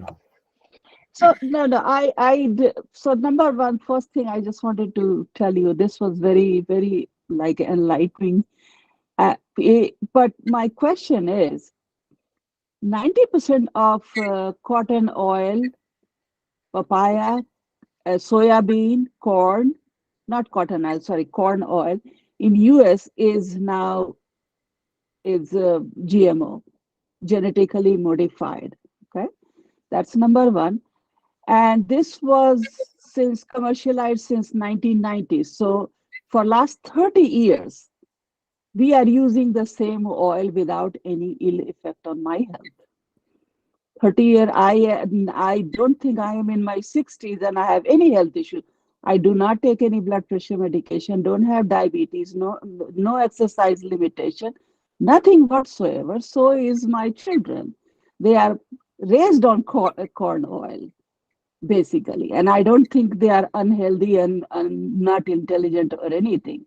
So my question is, and so number one, what is genetically modification or genetic engineered? So one example is, I am taking too long or? Yes, please continue, Okay. continue, ma'am. So one thing is like, what exactly is that? So for example, insulin. So we used to have pork insulin and beef insulin. And so in other words, insulin was coming for either cow or pig. And in India, I'm talking about, this is what when I was in India. And we saw that there was so much antibody formation against that insulin became ineffective. At that time, what happened, it was the recombinant insulin was started. And what is that? That is human insulin, which we use now, the regular insulin. So what they did, they took a gene from humans, which codes insulin, and injected in a bacteria, which start producing insulin on mass scale. And that is the recombinant insulin, which we are injecting to us. So that is also a genetic engineering, same as growth hormone, monoclonal antibody. There are multiple medication, all gene therapy or genetic are genetic engineered. So is the genetic engineering is bad, or everything which surrounds it, that's bad? So my region of discussion was, are we just looking things in a wrong way, or this is the right way? Because if we continue to do the conventional way, then farmers should not be dying or should not be committing suicide. Or farming industry should have grown similar way like every other industry. But farmers, I don't think they are is same as like a rich or have grown like every other industry. So is the conventional method is good enough to continue, or we should be looking some other way? So that is my point. In terms of US, I mean, papaya industry in Hawaii, that's one example, the ringworm where it was introduced. And this is all what I read. And definitely the reading what I am doing is not without any like artificially making good. So it's the reading, whatever I'm reading is, it is possible that this is just all created to lure customer. Okay. Point is, then what should we do? Whom should we rely on? And as you said, FDA is the one which is producing, I mean, saying okay to all the antibiotic, all the high blood pressure medication, all the heart medication, all the cancer drugs. Are we using all those and saying, yeah, this is curing my diabetes, this is curing my infection? But when that same FDA approves that food, you are saying, no, that FDA is not good. So are we cherry picking? The same scientist, when created some exotic things, we are saying, oh, that scientist is great, that America is great, producing this and this. But something which you don't like, then you said the same scientist is bad. So my question is, how to balance it? Should we just neglect every GMO, or should we learn from that? Yes, my response to Mandeep, your before you start, I just have two small points. I think we are confusing lots of things. The farmers committing suicide is a problem which has got nothing to do with genetically modified or not modified. It's a very different issue, and I can talk a lot about that. Just one. So farmers suicide has got nothing to do with this. Number one. Okay. Yeah, number one. And number two, we cannot have a blanket. Nobody is here having a blanket that scientists are good or scientists are not good. Is FDA all good or FDA not good? It's all here. A particular vertical need not be very good because other verticals were good, or particular vertical is not bad because other verticals are bad. So I think we should be able to distinguish between the two. Mandeep, please take over and you can respond to what Madam said. Okay, thank you so much. So going in, first in last out. पहले ma'am को respond करेंगे, फिर वो थोड़ा oxytocin के बारे में भी बात करेंगे जो एनिमल को ड्रग दिया जाता है. तो same food and drug administration आज से कई साल तक हमें ये कहती रही कि कोलेस्ट्रॉल इज बैड, और कोलेस्ट्रॉल के लिए आप ये कोलेस्ट्रॉल लोअरिंग ड्रग्स लेते रहो. कितने साल तक, जब बिलियंस एंड बिलियंस इन्होंने ड्रग्स के बेच दिए, अब वो कहते हैं कि cholesterol is not a villain, very innocent. ये तो बहुत इनोसेंट चीज है. कोलेस्ट्रॉल तो अब हो ना हो, ज्यादा हो कम हो, कोई ज्यादा चिंता करने की जरूरत नहीं है. इसकी इतने सालों तक वो ड्रग्स फिर किस हिसाब से बेचते रहे. तो there are questions on food and drugs administration in terms of medicine also. अब वो आपको America is good for Americans, ठीक है ना, वो चश्मा ऐसा पहना दिया जाता है कि वो फिर भक्त लोग तो वहां पे भी भक्ति करने लग जाते हैं. बट मैं इसके ऊपर ज्यादा कमेंट नहीं करूंगा. There are question marks on vaccination, there are question marks on boostings, there are question marks on double boostings. ये अमेरिकन्स नासा के वक्त जब मून लैंडिंग हुई थी तब से ये एंटी फ्लू वैक्सीनेशंस देते आ रहे हैं, सेम एफडीए, और ये जुकाम नहीं खत्म होने वाला। उसी जुकाम को कभी सार्स कह देते हैं, उसी जुकाम को कभी कोविड कह देते हैं, इसी जुकाम को कुछ और कह देते हैं। बट मैं इसके ऊपर कमेंट नहीं करना चाहता। But I am not saying that we are doing cherry picking. FDA की जो करतूत है वो सब जगह करतूत है, वो कई जगह पे एक्सपोज हो जाते हैं, कई जगह पे एक्सपोज नहीं होते हैं। फिर हम कहेंगे कि अगर ये नहीं करना तो फिर क्या करें हम। फिर क्वेश्चन आ जाता है कि फिर हमारी हीलिंग कैसे होनी चाहिए, आयुर्वेदिक से होनी चाहिए, नेचुरल यूनानी से होनी चाहिए। वो फिर एक लंबा पूरा एक विषय अलग से ही खुलने वाला है। It's going to open another chapter. We don't want to open it right now. Shortage of time basically, and the topic is not pertaining to. Yeah, but I don't understand about the cholesterol part. It's still cholesterol is still bad. Who No, said that it is it's not. अब bad? यही तो बात है कि ये permissible levels भी change कर देते हैं। जो पहले But कहते हैं that कि is इसमें based permissible, on Mandi sir. That is based on research, not based on वही because तो I इशू है am a मैम। वो रिसर्च भी तो प्रॉब्लम है रिसर्च ना। का issue है, हाँ, I'm sorry, research please so तो continue. आप research अपने देखिए हिसाब से करते research हैं। जो नहीं हाँ, research जो यही तो होता है यही तो देखिए बात एक है। जो बात रिसर्च हम होता तो है वो मेडिसिन में है One of you, please, Med- one by one. So let Savita ma'am finish. Please finish in short. let's talk about the medical part. I don't think you can comment on medical part.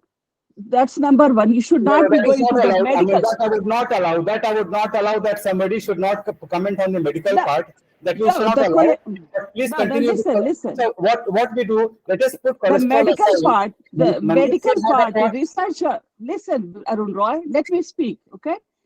The medicine part, the medical part, based on research, is if there is a scientific data which I can analyze or you can analyze. In other words, you can see the p-value, whether this cholesterol is bad or not bad, and which it is, you can analyze. There is a scientific data in the sense there is a maths in that. It's not that it is created something, and also repeatability.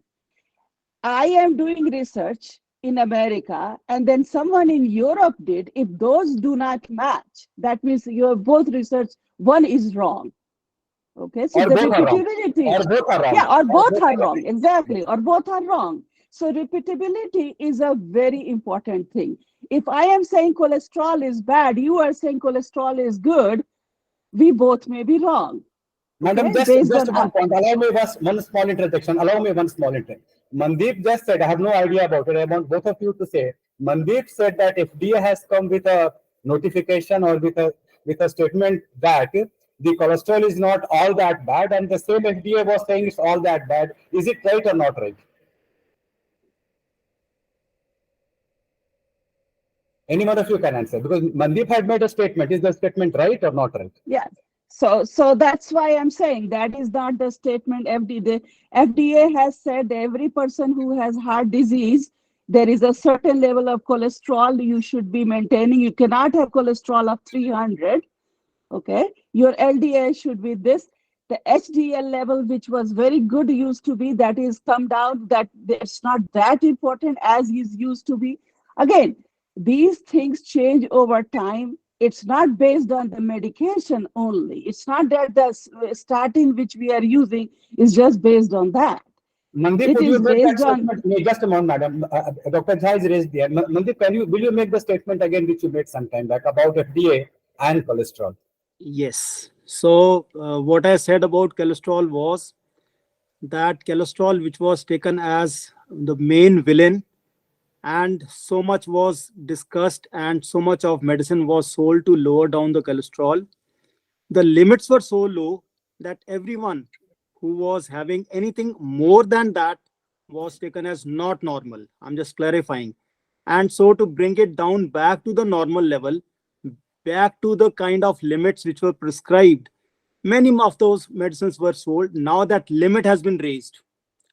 जब वो limit मान लीजिए, मैं theoretical बात करता हूँ, again figure of speech, that the limit is 100 and my cholesterol level is 120. So in that case, I have to take medicine now to bring it down to 100. And if now the limit has been raised to 150, so I am normal. The question comes that who decided earlier that the limit is to be 100, and why it has now been raised to 150, and why the medicine which was earlier sold and approved by FDA not researched enough thoroughly to make people buy those medicines to lower down the cholesterols. And I can give you so many articles which have told me, which I can share it with America and Canada, that now this cholesterol is taken to be not as a villain, it's taken as something innocent, right? Extreme of everything is high, excess of everything is high, but every third person was taking, you know, some medicine from the cholesterol. अब उसके अपने side effect होने शुरू हो गए, या अब उनकी लगा कि अब इंडस्ट्री में भी फायदा नहीं है, चलो इसको छोड़ो, कहीं और से निचोड़ते हैं.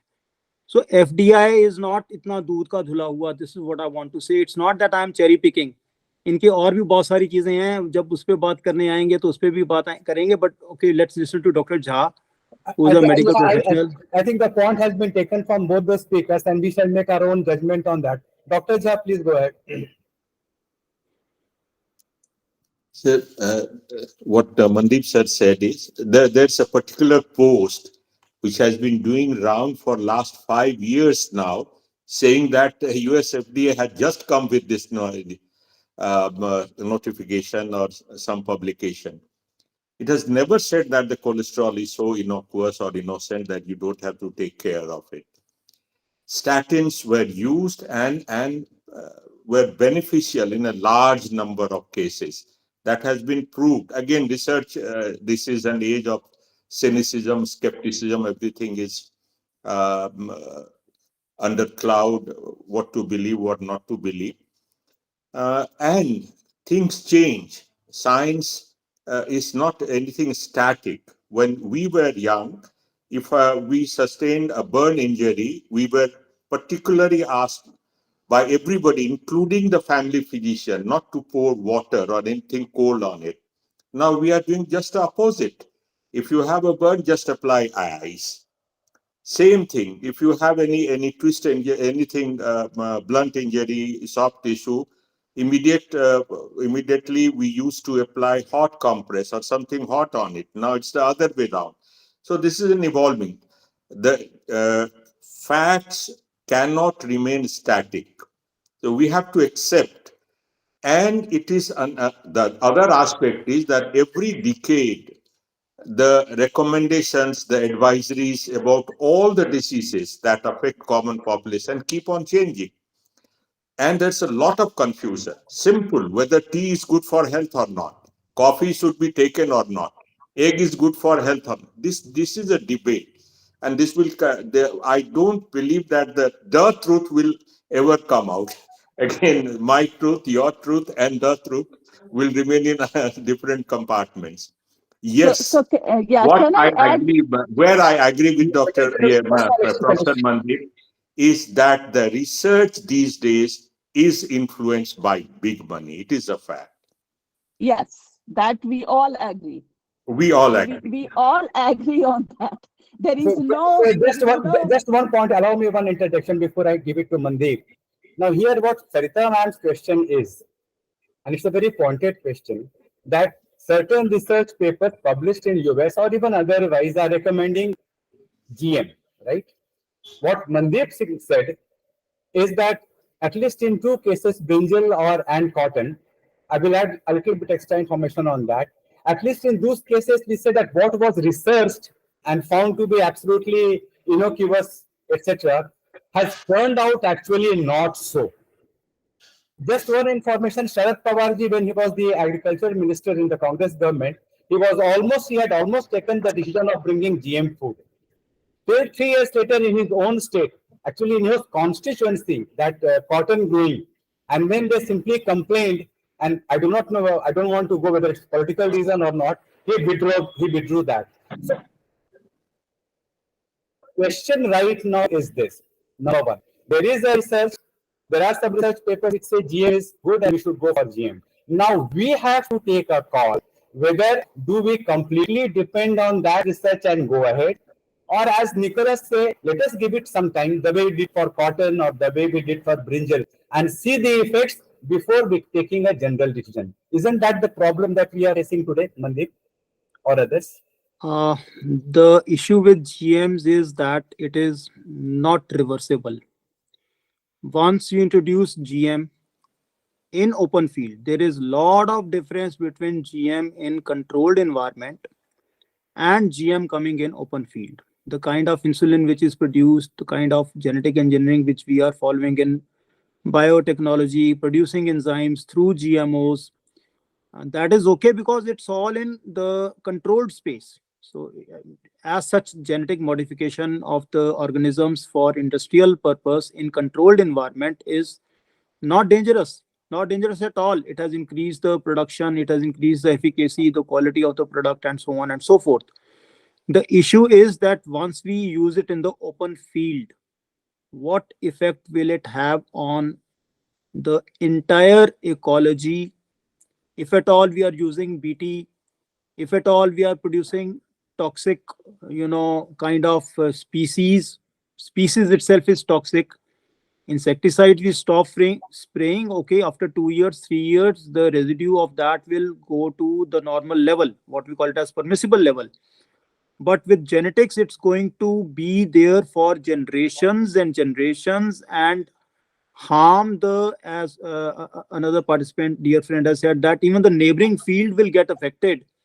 Effect of that will be that the whole ecology will become or may become so toxic that it's going to destroy bees, it's going to destroy butterflies, and there are so many evidences of that. Ultimately है तो ये भी सब insect category में आ जाते हैं. I was talking, rather debating with one of the agricultural scientists who ultimately rose to the level of VC. What about the bees dying on account of your BT crops? And what he said in Punjabi was, आप समझ जाएंगे उसकी पंजाबी, मक्खियां मरदियां ते मक्खियां नु मरन दियो, तुसी अपने पैसे वटो ते घर जाओ. Right? So that was his comment. Right? So that is not taking, the holistic view. कि मक्खी मरती है तो उससे आपको क्या फर्क पड़ता है, आपके टमाटर अच्छे होने चाहिए. अरे आपके टमाटर अच्छे हो जाएंगे, मान भी लिया आपके टमाटर अच्छे हो जाएंगे, ठीक है ना. तो टमाटर की पॉलिनेशन के लिए फिर आपको क्या करना पड़ेगा? आपको ग्रीन हाउसेस में करनी पड़ेगी, आपको पॉलिनेशन मैनुअली करनी पड़ेगी, स्प्रे करनी पड़ेगी. जो काम नेचर अपने आप कर रही है, जो मक्खी कर रही है, जो बटरफ्लाई कर रही है, जो माइक्रोब्स कर रहे हैं, everything will become so dependent on. अब वो पॉलिनेशन के लिए पॉलिनेटर भी कौन बनाएंगे? वो फिर एक वर्ड जो है मॉन्सेंटो, वो बनाएगा. एक टर्मिनेटर जीन के बारे में भी बात की गई है. इन्होंने इतना कुछ कर लिया जेनेटिकली मॉडिफाइड फूड बनाने के चक्कर में कि उसमें एक टर्मिनेटर जीन डाल दी. अब टर्मिनेटर जीन का मतलब ये है कि मैंने उनका सीड खरीदा, उस सीड से मैंने वीट उगाई. वो वीट में अपरेंटली वीट के सारे वो गुण होंगे जो कि नॉर्मल वीट होगी. It will taste like that, it will have nutritions like that, it will have minerals and micronutrients like that, but that wheat cannot be used as seed. उस wheat को अगर आप सॉइल में बो देते हैं तो उसमें से प्लांट नहीं निकलेगा, वो जर्मिनेट ही नहीं करेगी, वो टर्मिनेट हो गई उसकी. तो उनका मतलब ये है कि वो अगली क्रॉप के लिए फिर दोबारा आपको उसी मॉन्सेंटो के पास जाना पड़ेगा कि आप बीज के लिए टोटली डिपेंडेंट हो गए. बट वो जो स्टेराइल सीड है, is it really healthy for us? Will it not effect the fertility level of human beings after 10 years of consumption, after 20 years of consumption? और अगर हम बोलें कि नहीं जी ऐसा तो कुछ हो नहीं रहा, I am very healthy, God bless you, you remain healthy, God bless you and your family, you remain healthy, ठीक है. But overall incidents of infertility तो बढ़ ही रहे हैं, ओवरऑल इंसिडेंट्स ऑफ कैंसर तो बढ़ ही रहा है, ओवरऑल डिक्लाइन जो ऐसी चीज़ों में हो रही हैं, नहीं वो इसकी वजह से नहीं है, वो किसी और वजह से हैं, अभी इस्टेब्लिश नहीं हुआ है, ये इस्टेब्लिश ये होने भी नहीं देंगे कभी भी. तो ये ओवरऑल तो बढ़ ही रहा है ना सब कुछ. तो जब हम कहते हैं कि जैसा खावें अन्न तैसा होवे मन, ठीक है ना, तो वो वाली बात तो फिर मन भी पोल्यूट हो जाएगा, बॉडी भी पोल्यूट हो जाएगी, और ये हो भी रही है, ठीक है. उसके कारण हम माने या ना माने, ठीक है ना, एक नेचुरली ग्रोन. अब दूसरी बात ये कि ये जो सबसे बड़ी खतरनाक प्रॉब्लम ये है कि पेस्टिसाइड से छिड़काव करके और यूरिया से उगाए हुए क्रॉप्स को हम अब कन्वेंशनल फार्मिंग कहना शुरू कर दिया है. ये कन्वेंशनल नहीं है, ये तो हमने अब मतलब ये change the normal he change कर दिया कि जीएमओ वर्सेस कन्वेंशनल। हम तो उसे भी कन्वेंशनल नहीं कहते, हम तो कह रहे थे कि इसको हटाने के लिए, इसको कम करने के लिए कहते कि जीएमओ में डाल दो।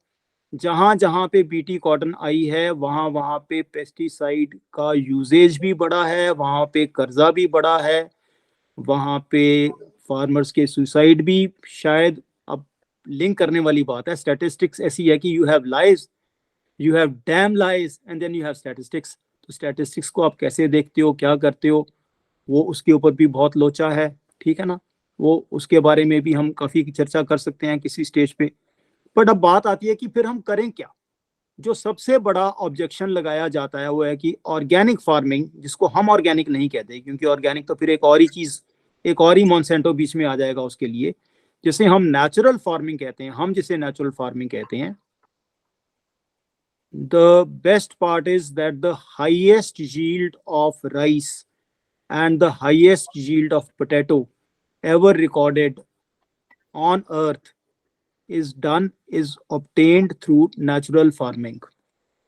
ये जो कहना है कि ऑर्गेनिक से यील्ड कम हो जाती है, वो इसलिए होती है कि हमें ऑर्गेनिक फार्मिंग करनी नहीं आती, और अगर हम करते भी हैं तो थोड़ी देर के लिए स्विच ओवर जो होता है हमारा, वो switch over takes time.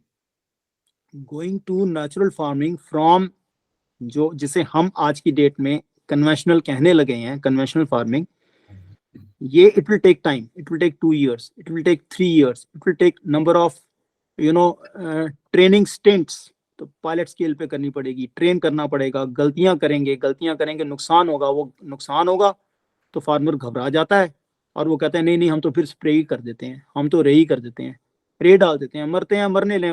They have no empathy for the consumers, and consumers have no empathy for farmers. हम तो पैसे दे के सामान खरीदते हैं, हमारी प्रॉब्लम ही नहीं है, ऐसा भी कंज्यूमर सोचता है। और मैंने देखा फार्मर सुबह उसके ऊपर स्प्रे करता है अपने साग के ऊपर, और शाम को वो काट कर मंडी में भेज देता है। अब मैंने कहा यार ये स्प्रे वाला तुम खाते हो? कहते हमारा दिमाग खराब है, हम क्यों खाएं ये स्प्रे वाला, जो हमने खाना होता है उसके ऊपर तो हम 15 दिन तक स्प्रे नहीं करते, हम वो प्लॉट थोड़ा सा छोड़ देते हैं जिसके ऊपर स्प्रे नहीं करते, जिसके ऊपर हमारी फैमिली ने खाना होता है।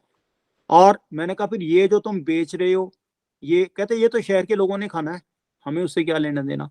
तो फार्मर का भी ये एटीट्यूड हो गया कि हमें शहर के कंज्यूमर से कुछ लेना देना नहीं, हमने बेचा सामान, बेचा, पैसे बटो अपने, वो मरदे रहन, वही वाली बात, वो मक्खियां मरती मर जाएं, बंदे मरते मर जाएं, हमें तो अपने पैसे से मतलब है। हम ये बात करते हैं हॉलिस्टिकली, घूम फिर के जो भी हमने ब्रह्मास्त्र छोड़ा है वो हमारे ऊपर ही आने वाला है। जो हम कहते हैं ना कि नानक नाम चढ़दी कला, तेरे पाने सरबत दा भला, सरबत दा भला, सबका भला is not an option, it is not an option. ये करना ही पड़ेगा। अगर हम सरबत का भला नहीं करेंगे, सारी सिस्टम को पूरी तरह हॉलिस्टिकली नहीं करेंगे, तो हमारा भला कभी हो ही नहीं सकता। अगर हमने 10 रुपए ज्यादा कमा लिए तो 20 रुपए हम दवाई पे खर्चने वाले हैं। ये पेस्टिसाइड्स जो हम छिड़कते हैं, फार्मर्स को ही ज्यादा कैंसर होते हैं, सबसे पहले कांटेक्ट में तो फार्मर्स ही आते हैं ऐसा पेस्टिसाइड डालने में। ठीक है, फिर हम इसको स्पिरिचुअली कर्म का लेखा जोखा कह सकते हैं कि कर्म है अपने अपने ऊपर ही आएंगे, घूम फिर के बात हमारे ऊपर ही आनी है, कहीं ना कहीं जल्दी सवेर करते घूम के हमारे ऊपर ही आनी है ये वाली बात। अब आती है बात इसके सोल्यूशन की, but before I go in for solution, मैं आपसे ये शेयर करना चाहता हूं जो हमने प्रैक्टिकली किया। मेरा एक स्टूडेंट 2001 पास आउट, मैं नाम भी बड़े गर्व से लेता हूं उसका, अमरदीप सिंह सेठी। उसने केमिकल इंजीनियरिंग की प्रोफेसर रॉय की तरह, पर थापर से की, थापर का फर्स्ट बैच था, और उसकी फर्स्ट जॉब भी मॉन्सेंटो में थी, वेरी सरप्राइजिंगली। फिर वो LSE जो लंदन स्कूल ऑफ कॉमर्स है, not London school of economics, वो उसमें से उसने MBA की, वापस आया कहीं अपोलो टायर वगैरह में जॉब करने के बाद ही said I want to make pub in Sri Lanka, Sri Lanka के लोगों को मैं इंजॉयमेंट देना चाहता हूँ। तो ये came to me taking my approval, क्योंकि मेरा नेबर भी है वो। तो मैंने उसको बोला कि why don't you no go in for desi gai and give pure oxytocin free milk, and the desi gaya should also be fed on organic fodder तो कहता है ये तो उसने सारा एस्टिमेट लगाकर बोला उस वक्त, बहुत पुरानी बात है, कि ये तो जब नॉर्मल दूध 30 रुपए का बिकता था और भैंस का दूध 35 रुपए का बिकता था, तो ऑर्गेनिक गाय का दूध उसने बोला कि मेरे को 50 रुपीज में अगर कोई खरीदेगा तो मेरा ब्रेक इवन होता है। सो हम फिर कंपेन में लग गए पटियाला में, और जितना भी मिल्क प्रोड्यूस होता था सारे का सारा मिल्क बिकने लगा। आज भी उसका मिल्क बिक रहा है। आज उसका मिल्क मैं खुद उसी प्राइस पे लेता हूँ जिस प्राइस पे वो ज्यादा देता है। पहले वो मेरे को 5 रुपए डिस्काउंट देता था।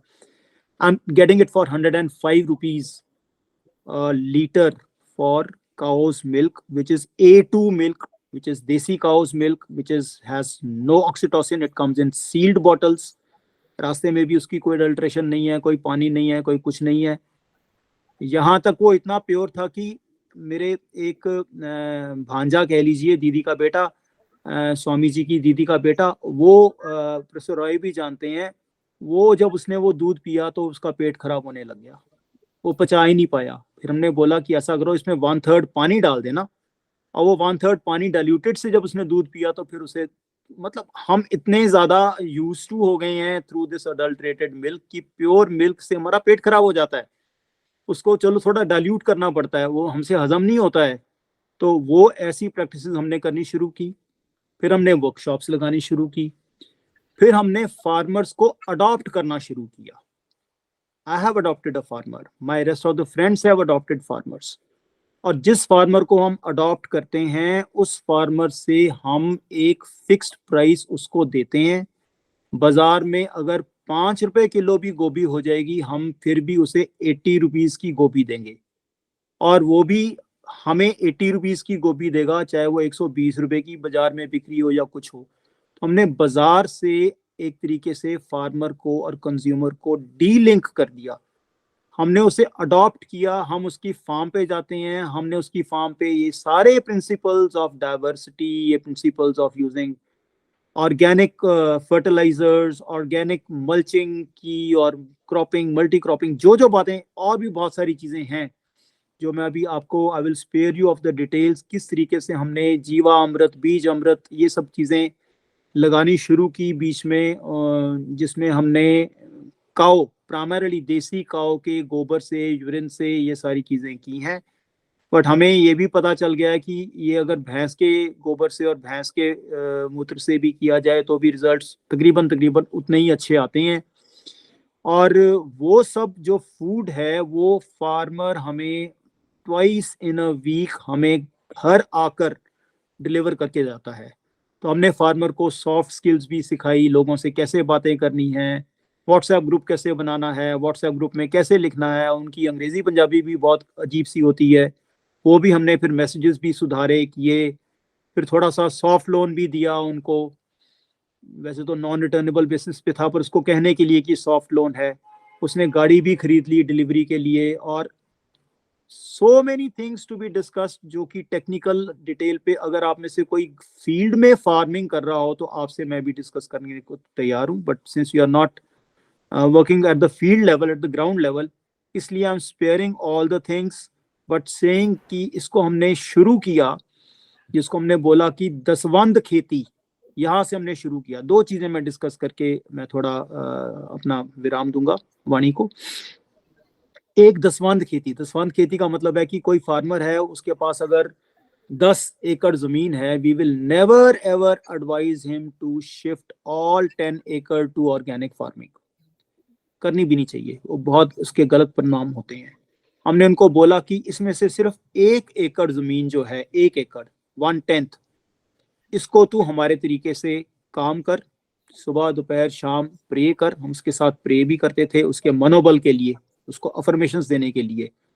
और ये कहा कि इसमें से अगर आधा फूड निकलता है, 1/3 फूड निकलता है, 1/4 फूड निकलता है, तू अपने परिवार को इस 1 एकड़ में से ही खिलाएगा। और अगर तेरे परिवार की पूर्ति होने के बाद कुछ स्पेयर हो जाता है, वो तू हमें बेचेगा, और हम उसको तेरे को जो वाजिब दाम है, वाजिब दाम मतलब जो तेरे को बाजार से मिलता है उससे कम से कम दुगना दाम तेरे को हम देंगे, 2.5 गुना भी देंगे, 3 गुना भी देंगे। वीट के केस में हम शुरू में 4 गुना भी देते थे, कि wheat was very difficult to get hold of these things. फिर जैसे जैसे उसकी यील्ड बढ़ती जाती है, जैसे जैसे वो कंफर्टेबल होता चला जाता है, प्राइस भी नीचे आती चली जाती है, हम उसको बोलते हैं कि अच्छा इसमें जो तेरे को फायदा हो रहा है इसको तू यूज कर फॉर कन्वर्टिंग अनदर 1 एकड़ ऑफ फार्म टू ऑर्गेनिक, क्योंकि 3 साल तक ये चट्टी है, चट्टी चट्टी मतलब नुकसान है, उसके बाद ये हट्टी है, हट्टी मतलब ब्रेक इवन, उसके बाद फिर ये खट्टी है, खट्टी का मतलब आप पैसे कमा रहे हो। Organic farming is actually more profitable than the so called, हम उसे केमिकल फार्मिंग कहते हैं, बट आजकल लोग उसे कन्वेंशनल फार्मिंग कहना शुरू कर दिए हैं। तो उस तरीके से फिर हमने उसकी सर्टिफिकेशन भी कराई। सर्टिफिकेशन तो इसलिए करनी पड़ती है कि अगर हमने कहीं मंडी में सामान बेचना हो तो मंडी वाले हैं वो सोचेंगे कि हाँ ये सर्टिफाइड है या नहीं है। जब हमने वो फार्मर को सर्टिफिकेशन करा दी हमने ऑल्दो, बट जो हम उसका ग्रुप है टोटल, मैं आपको उस ग्रुप में ऐड भी कर सकता हूँ, बट आप में से कोई पटियाला में नहीं है तो कोई फायदा नहीं है। वो ग्रुप में हमने फार्मर्स के ग्रुप में उस पर्टिकुलर फार्मर, एक फार्मर के ग्रुप में हमने जितने भी बंदे ऐड किए वो हैं those who are having empathy with that particular farmer. अब पीछे फ्लड आ गया, बहुत कुछ हो गया, उसकी क्रॉप डूब गई, तो हमने थोड़ा किसी तरीके से उसका हैंड होल्डिंग तब भी की, because farmer has to undergo vagaries of weather, और उससे वो और एनकरेज हुआ to continue with this natural farming thing. तो हम इसी तरीके से जगह जगह पे जाकर हम अवेयरनेस क्रिएट करते हैं, both amongst the consumers as well as amongst the farmers। Farmer के साथ जाते हैं, वो कहते हैं कि हमारा महंगा सामान खरीदेगा कौन। कंज्यूमर के पास जाते हैं, वो कहते हैं कि ऐसा ऑथेंटिक फार्मर है कौन सा जो हमें ये सामान बेच सके, कर सके। ऑर्गेनिक मंडी भी लगाई, वो मंडी में फिर दोबारा बहुत से अनस्क्रूपलस एलिमेंट्स आ जाते हैं बीच में और वो गड़बड़ होने लगती है। पर वो सारी चीज़ें एक चैलेंज है। तो मैं ये नहीं कहता कि हमारे घर में सारा कुछ ऑर्गेनिक आता है, but most of the things which we eat are organic. और मैं ये भी नहीं क्लेम करता कि मैं हेल्दी हूँ, कर्म है पुराने, बहुत कुछ हमारे अंदर और भी बहुत सारे लाइफस्टाइल्स हैं, and most of the toxics which are going into my body are not through food, it's through my thoughts. जो हमारे नेगेटिव थॉट्स हैं ये अपने आप में बहुत सारे स्ट्रेस हार्मोन से रिलीज करते हैं। तो इसके ऊपर भी हम चर्चा नहीं करेंगे। फिर वो स्पिरिचुअलिटी पे आ जाती है, भगवान का नाम जपो मन शांत हो जाएगा, तो सर्व रोग का औषध नाम, सभी प्रकार के रोगों का जो औषधि है वो नाम है। तो वो नाम जपने से ही टेंशन भी रिलीज हो जाती है, नाम जपने से हमारे पास एक क्लैरिटी ऑफ थॉट भी आ जाता है। जैसा सा तैसा दृष्टाया, ऐसा गुरबानी का श्लोक है। Then we come nearer to the truth, जैसा है द ट्रुथ व्हाटसएवर इज। तो वो वाला एस्पेक्ट स्पिरिचुअलिटी का आ जाता है बीच में, हॉलिस्टिक अप्रोच का आ जाता है, सरबत का भला का आ जाता है। नाम के जपने से क्या क्या हमारे अंदर, बॉडी के अंदर कौन से प्रोसेसेस जो नेगेटिव चल रहे हैं उनको भी एक ब्रेक मिल जाता है। There are so many things जो हमने, लेकिन अनुराग सर ने फिर हैंड रेज किया है, and more over it's 9 o'clock। I would like to stop here and definitely respond with whatsoever limited knowledge and experience I have on this issue. Okay, since we shall not have a session in nearby immediately, I will ask Avdesh and Vajpayee ji. Vajpayee ji has sent me a message. He is at a crowded place, so he cannot ask the question. He sent me the question. But Avdesh had a question yesterday. With that, we ended the session. Not yesterday, day before yesterday. Would you like? Do you think you have got the answer to that question, Avdesh, or you would like to add more? Please unmute and. Actually, honestly, no, I haven't got the answer. I had wanted to know, given all these facts, and obviously understanding that it is very, very real problem that we all are facing, what are few things that we can do at our levels, which can really, some actions that we can take at our levels to help the situation. And obviously, we can't solve the world hunger. हम cattle एक तरफ, agriculture दूसरी तरफ, spirituality तीसरी तरफ, ये multi-dimensional चीज है। बट थोड़ा थोड़ा बुझने लगे, समझने लगे अब इसको, वो एक बहुत बड़ा बेनिफिट है। हम तो जस्ट अभी एयरपोर्ट से हम रास्ते में हैं, लेकिन हम लॉग इन कर लिए because I didn't want to miss it.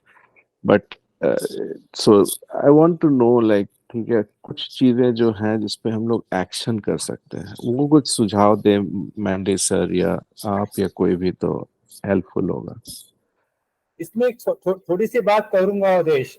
एकदम last portion of Mandeep lecture or whatever we call right now, I think he did talk essentially about that, although in a very microscopic level, but instead of doing nothing, he was exactly talking about what he is doing. Maybe we can take it from there. This is the possible answer of your question, what we can do. He told what he is doing. Rest whether we can do or not is a different thing. Anurag, I'll come back to you.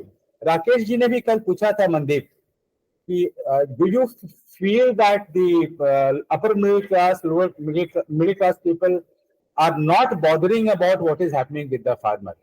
ये उन्होंने कल पूछा था. And I think you have, without knowing the question or not, you did answer कि हमारे middle class, upper middle class और higher class की तो बात ही छोड़ दीजिए. उनको ये समझ में ही नहीं आ रहा है कि फार्मर्स का प्रॉब्लम तो फार्मर्स का है, उनका अपना प्रॉब्लम है. जो टॉक्सिन वो खा रहे हैं या जो बेचने के पहले इंसेक्टिसाइड छीट करके बेच रहा है, वो तो वही खा रहे हैं. और आपने शायद वाइली नाइली एक कंट्रीरियन ने एक साइड व्यू भी दिया. What they can do, they can definitely do what you are doing. Pune में एक आईआईटीएन है, वो 800 रुपए किलो का दूध पुणे से रोज बंबई भेजता है. वो दूध अमिताभ बच्चन के यहाँ जाता है, अंबानी के यहाँ जाता है. तो अगर हम लोग अंबानी अडानी की बात नहीं भी करें, तो हम लोग जो अपने बच्चे के खिलौने के लिए या फिल्म में जो एक दिन में 5,000 रुपया खर्च करते हैं, उसका तो शायद आप 20% खर्च करने की बात कर रहे हैं, जो हम लोग सपोर्ट के वर्टिकल में कर सकते हैं. So that I think you answered. And again, what Rakesh asks is, Arunji, in case you are able to read this message during the session, you may kindly ask. I'm in noisy place. What needs to be done to scale up this initiative of adapting the farmers? Mandip, I repeat, what needs to be done to scale up your initiative of adapting the farmers? Okay, thank you so much. You know, ultimately, there is one word answer to it, and that is awareness. We have to create awareness amongst the consumers. We have to create awareness amongst the farmers. We have to, spread awareness in society at large. जो बातें हमारे बहुत सारी बीच में चल रही हैं कि जैसे वर्ल्ड हंगर की बात आती है, तो वहाँ पे भी यही आता है कि 1/3 of the food is getting wasted.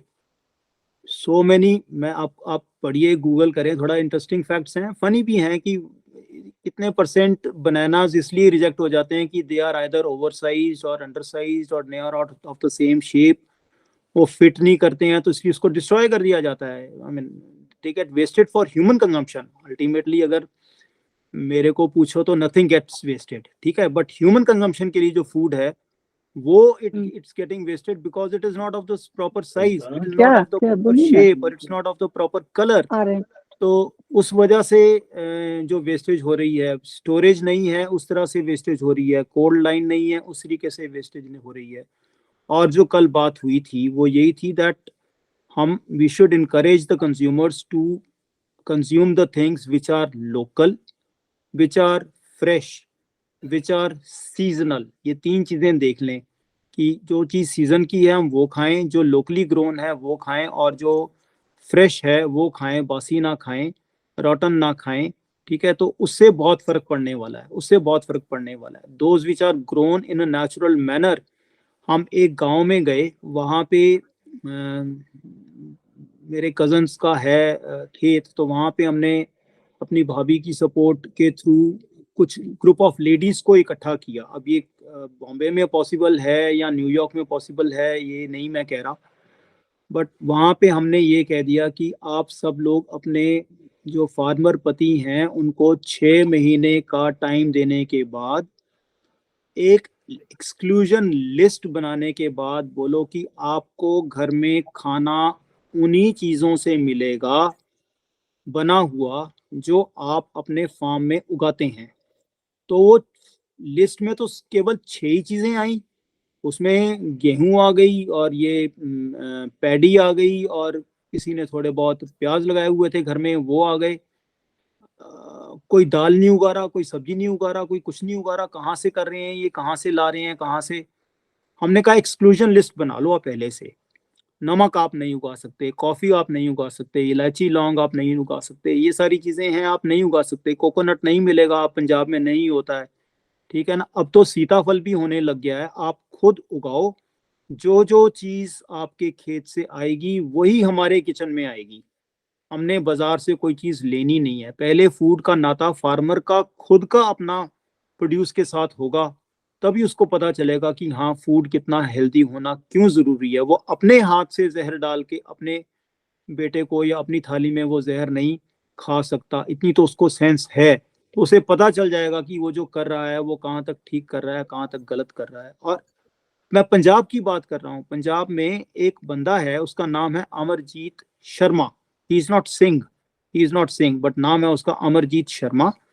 वो अपने खेत में एक साल में 90+ डिफरेंट प्रोडक्ट्स उगाता है। दोनों सीजन, जिसे हम रबी खरीफ सीजन कहते हैं, ठीक है। वो 90+ चीजें, मतलब पंजाब में सब उग सकती हैं लेकिन उगती नहीं है, बाजार आ जाता है। हम बार्टर की बात करते हैं, बहुत लंबी बात है, नहीं ज्यादा इसमें करने वाला। बार्टर में ये होता है कि मैंने ये उगा लिए और आपने कद्दू कुछ और पेठा उगा लिया या मूली उगा ली या कुछ भी करके, उस सीजन का जो भी है। आई नो पेठा एंड मूली they grow in different seasons, ठीक है। तो उसमें अगर बार्टर कर लें कि मेरा सामान तुम खरीद लो, तुम्हारा सामान मैं खरीद लूँ, एक्सचेंज कर लें, कॉमन प्लेस पे डाल दें, कम्युनिटी हॉल में कर दें, गुरुद्वारा में कर दें, कुछ भी कर दें, तो ये ट्रांसपोर्टेशन, जिसको हम फूड माइल्स कहते हैं, ये food miles should be as low as possible, as low as possible. ये तो वही सामान मेरा पड़ोसी जो है वो शहर में जाके बेचता है, फिर उसके ऊपर मंडी टैक्स लगता है, जीएसटी लगता है, ट्रांसपोर्ट लगती है जाने की, ट्रांसपोर्ट लगती है आने की, रिटेलर कमाता है, और वो फिर वो पड़ोसी खरीदता है। पड़ोसी का सामान पड़ोसी खरीद रहा है, आपस में नहीं उन्होंने बार्टर करना, बस वो इसी चक्कर में उसकी प्राइस 2 टाइम्स 3 टाइम्स हो जाती है, फूड माइल्स बढ़ जाते हैं, और फिर बीच में कोई पर्सनल टच नहीं रहती। उसको पता नहीं है कि ये मूली किसने उगाई है, या ये पेठा किसने उगाया है, या शिमला मिर्च कहाँ से आई है, कैप्सिकम जिसे हम कहते हैं उसको शिमला मिर्च बोलते हैं पंजाब में। तो ये सारा का फूड के साथ हमारा कनेक्शन तभी बनेगा अगर फार्मर के साथ हम कनेक्शन बनाएंगे। फार्मर के साथ हमारा कनेक्शन तभी बनेगा अगर हम फार्मर को मार्केट से अलग करके उसको उसका ड्यू दें और उसको ये एहसास कराएं that you are an important part of my life and I care for you. आज की डेट में 2 रुपए किलो गोभी बिक रही है पंजाब में, 2 रुपए किलो, और 2 रुपए किलो में उसकी प्लकिंग की कॉस्ट और उसकी जाके बेचने की कॉस्ट नहीं कवर होती। तो farmer is ploughing in that cauliflower, बीच में ही प्लॉ इन कर रहा है। तो अब हुआ ये क्यों, उसके पीछे भी कारण है कि सभी लोगों ने कॉलीफ्लावर उगाने शुरू कर दिए। तो जो चीज़ एक्सेस हो जाती है तो उसके ऊपर भी फिर गवर्नमेंट की पॉलिसीज, फूड इंडस्ट्री आनी चाहिए, या फूड स्टोरेज होनी चाहिए, फूड पोस्ट हार्वेस्ट प्रोसेसिंग होनी चाहिए, इंफॉर्मेशन होनी चाहिए जिसके ऊपर वो सारी चीज़ें। बहुत लंबी है बात ये, इसका सोल्यूशन कोई मैंने आपको बताया, ये सोशल सोल्यूशन, इसके बीच में बहुत सारे एस्पेक्ट्स आ जाते हैं, पॉलिटिकल एस्पेक्ट्स आ जाते हैं, कल्चरल एस्पेक्ट्स आ जाते हैं। मैं एक सिंपल सी बात देके आपको बताता हूँ हाउ द थिंग्स इफेक्ट।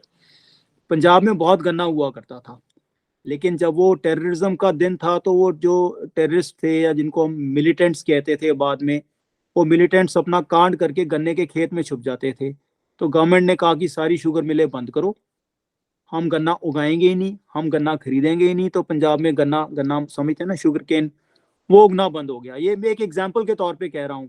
तो बहुत कुछ रिलेटेड है, अंडरग्राउंड वाटर की डिप्लीशन रिलेटेड है, इसमें बिजली का बिल फ्री में जाता है वो रिलेटेड है, वो अल्टीमेटली कॉस्ट बिजली का बिल फ्री होने के बाद भी वो फार्मर के यहाँ ही आती है। ये बहुत चर्चा हो सकती है इसके ऊपर, but solution is not so Sir simple. Mandeep, just one point before I go to Anurag, last question. कल दिलीप जी ने भी एक क्वेश्चन उठाया था और वो क्वेश्चन बहुत स्ट्रेट फॉरवर्ड था कि जब हमारे पास खाना ही नहीं है और हम लोगों को डिसाइड करना है कि खाना खाएं या फिर वो चाहे जीएम हो चाहे किसी भी जगह से खाना मिल जाए, कि जिंदा रहने के लिए खाना खाने की जरूरत है, तो उनको एक मैंने आर्टिकल भेजा और आपने भी सप्लीमेंट किया। हिंदुस्तान में जो सो कॉल्ड कन्वेंशनल कह लीजिए या न कह लीजिए, उसके बाद भी we are producing more wheat and rice and we are exporting number of things, and 1/3 of that is being destroyed. It is not only Yes. because of the banana which you gave, but there, you also know, and many of us know, 1/3 of the food produced in India is getting destroyed either during transportation और वो सड़ जाता है माल गोदामों में रख करके। अगर हम लोग उसको कंसीडर कर लेंगे तो at least I do not think that we have to take any extreme decision about our Indians going to survive because of lack of food और no. So I think that question is answered. एक और बात मेरे मन में था, लेकिन अभी हम लोग बाद में बात करेंगे। जो एग्रो इकोनॉमिस्ट की बात करते हैं, से हम लोगों ने बात की, आपने भी की है, मैंने भी की है। ये जिस ऑर्गेनिक फार्मिंग की बात आप कर रहे हैं, अगर वो 3 साल या 4 साल तक किसी प्रकार सस्टेन हो जाए, financially how beneficial or unbeneficial it is for the farmer, because for the farmer that is going to be the bottom line, कि मुझे कुछ फायदा हो रहा है कि नहीं हो रहा है। आज उनके मन में है कि जो ऑर्गेनिक फार्मिंग है, प्योरली ऑर्गेनिक, उससे उनको नुकसान होगा। तो maybe on the WhatsApp group और something you can give us a data how reasonable that fear is, that if they go even say 30% to organic farming, how much loss or no loss or gain will they have? That data or information you can give. Anurag, मैं आपको Anurag, मैं please. Quick response मैं दे रहा हूँ इसका। Quick response जो मैंने आपको पहले बोला कि पहले साल लॉस होता है, दूसरे साल ब्रेक इवन होता है, तीसरे साल इसका प्रॉफिट होता है। लेकिन पंजाब में सबसे बड़ी प्रॉब्लम ये है कि जो लैंड ओनर है वो टिलर नहीं है, और जो टिलर है वो ओनर नहीं है। तो जो ओनर है उसको ये डर रहता है कि अगर मैंने 3 साल तक एक ही बंदे को फार्म अपना लैंड दे दिया तो कहीं वो उसके ऊपर ओनरशिप ना क्लेम करना शुरू कर दे। ये लैंड के लॉस भी हैं कुछ। तो इसलिए वो कहता है कि नहीं नहीं भाई, अब तो चेंज करो, 2 साल से ज्यादा मैं तुम्हें ठेके पे नहीं दूंगा, अब बदल दो।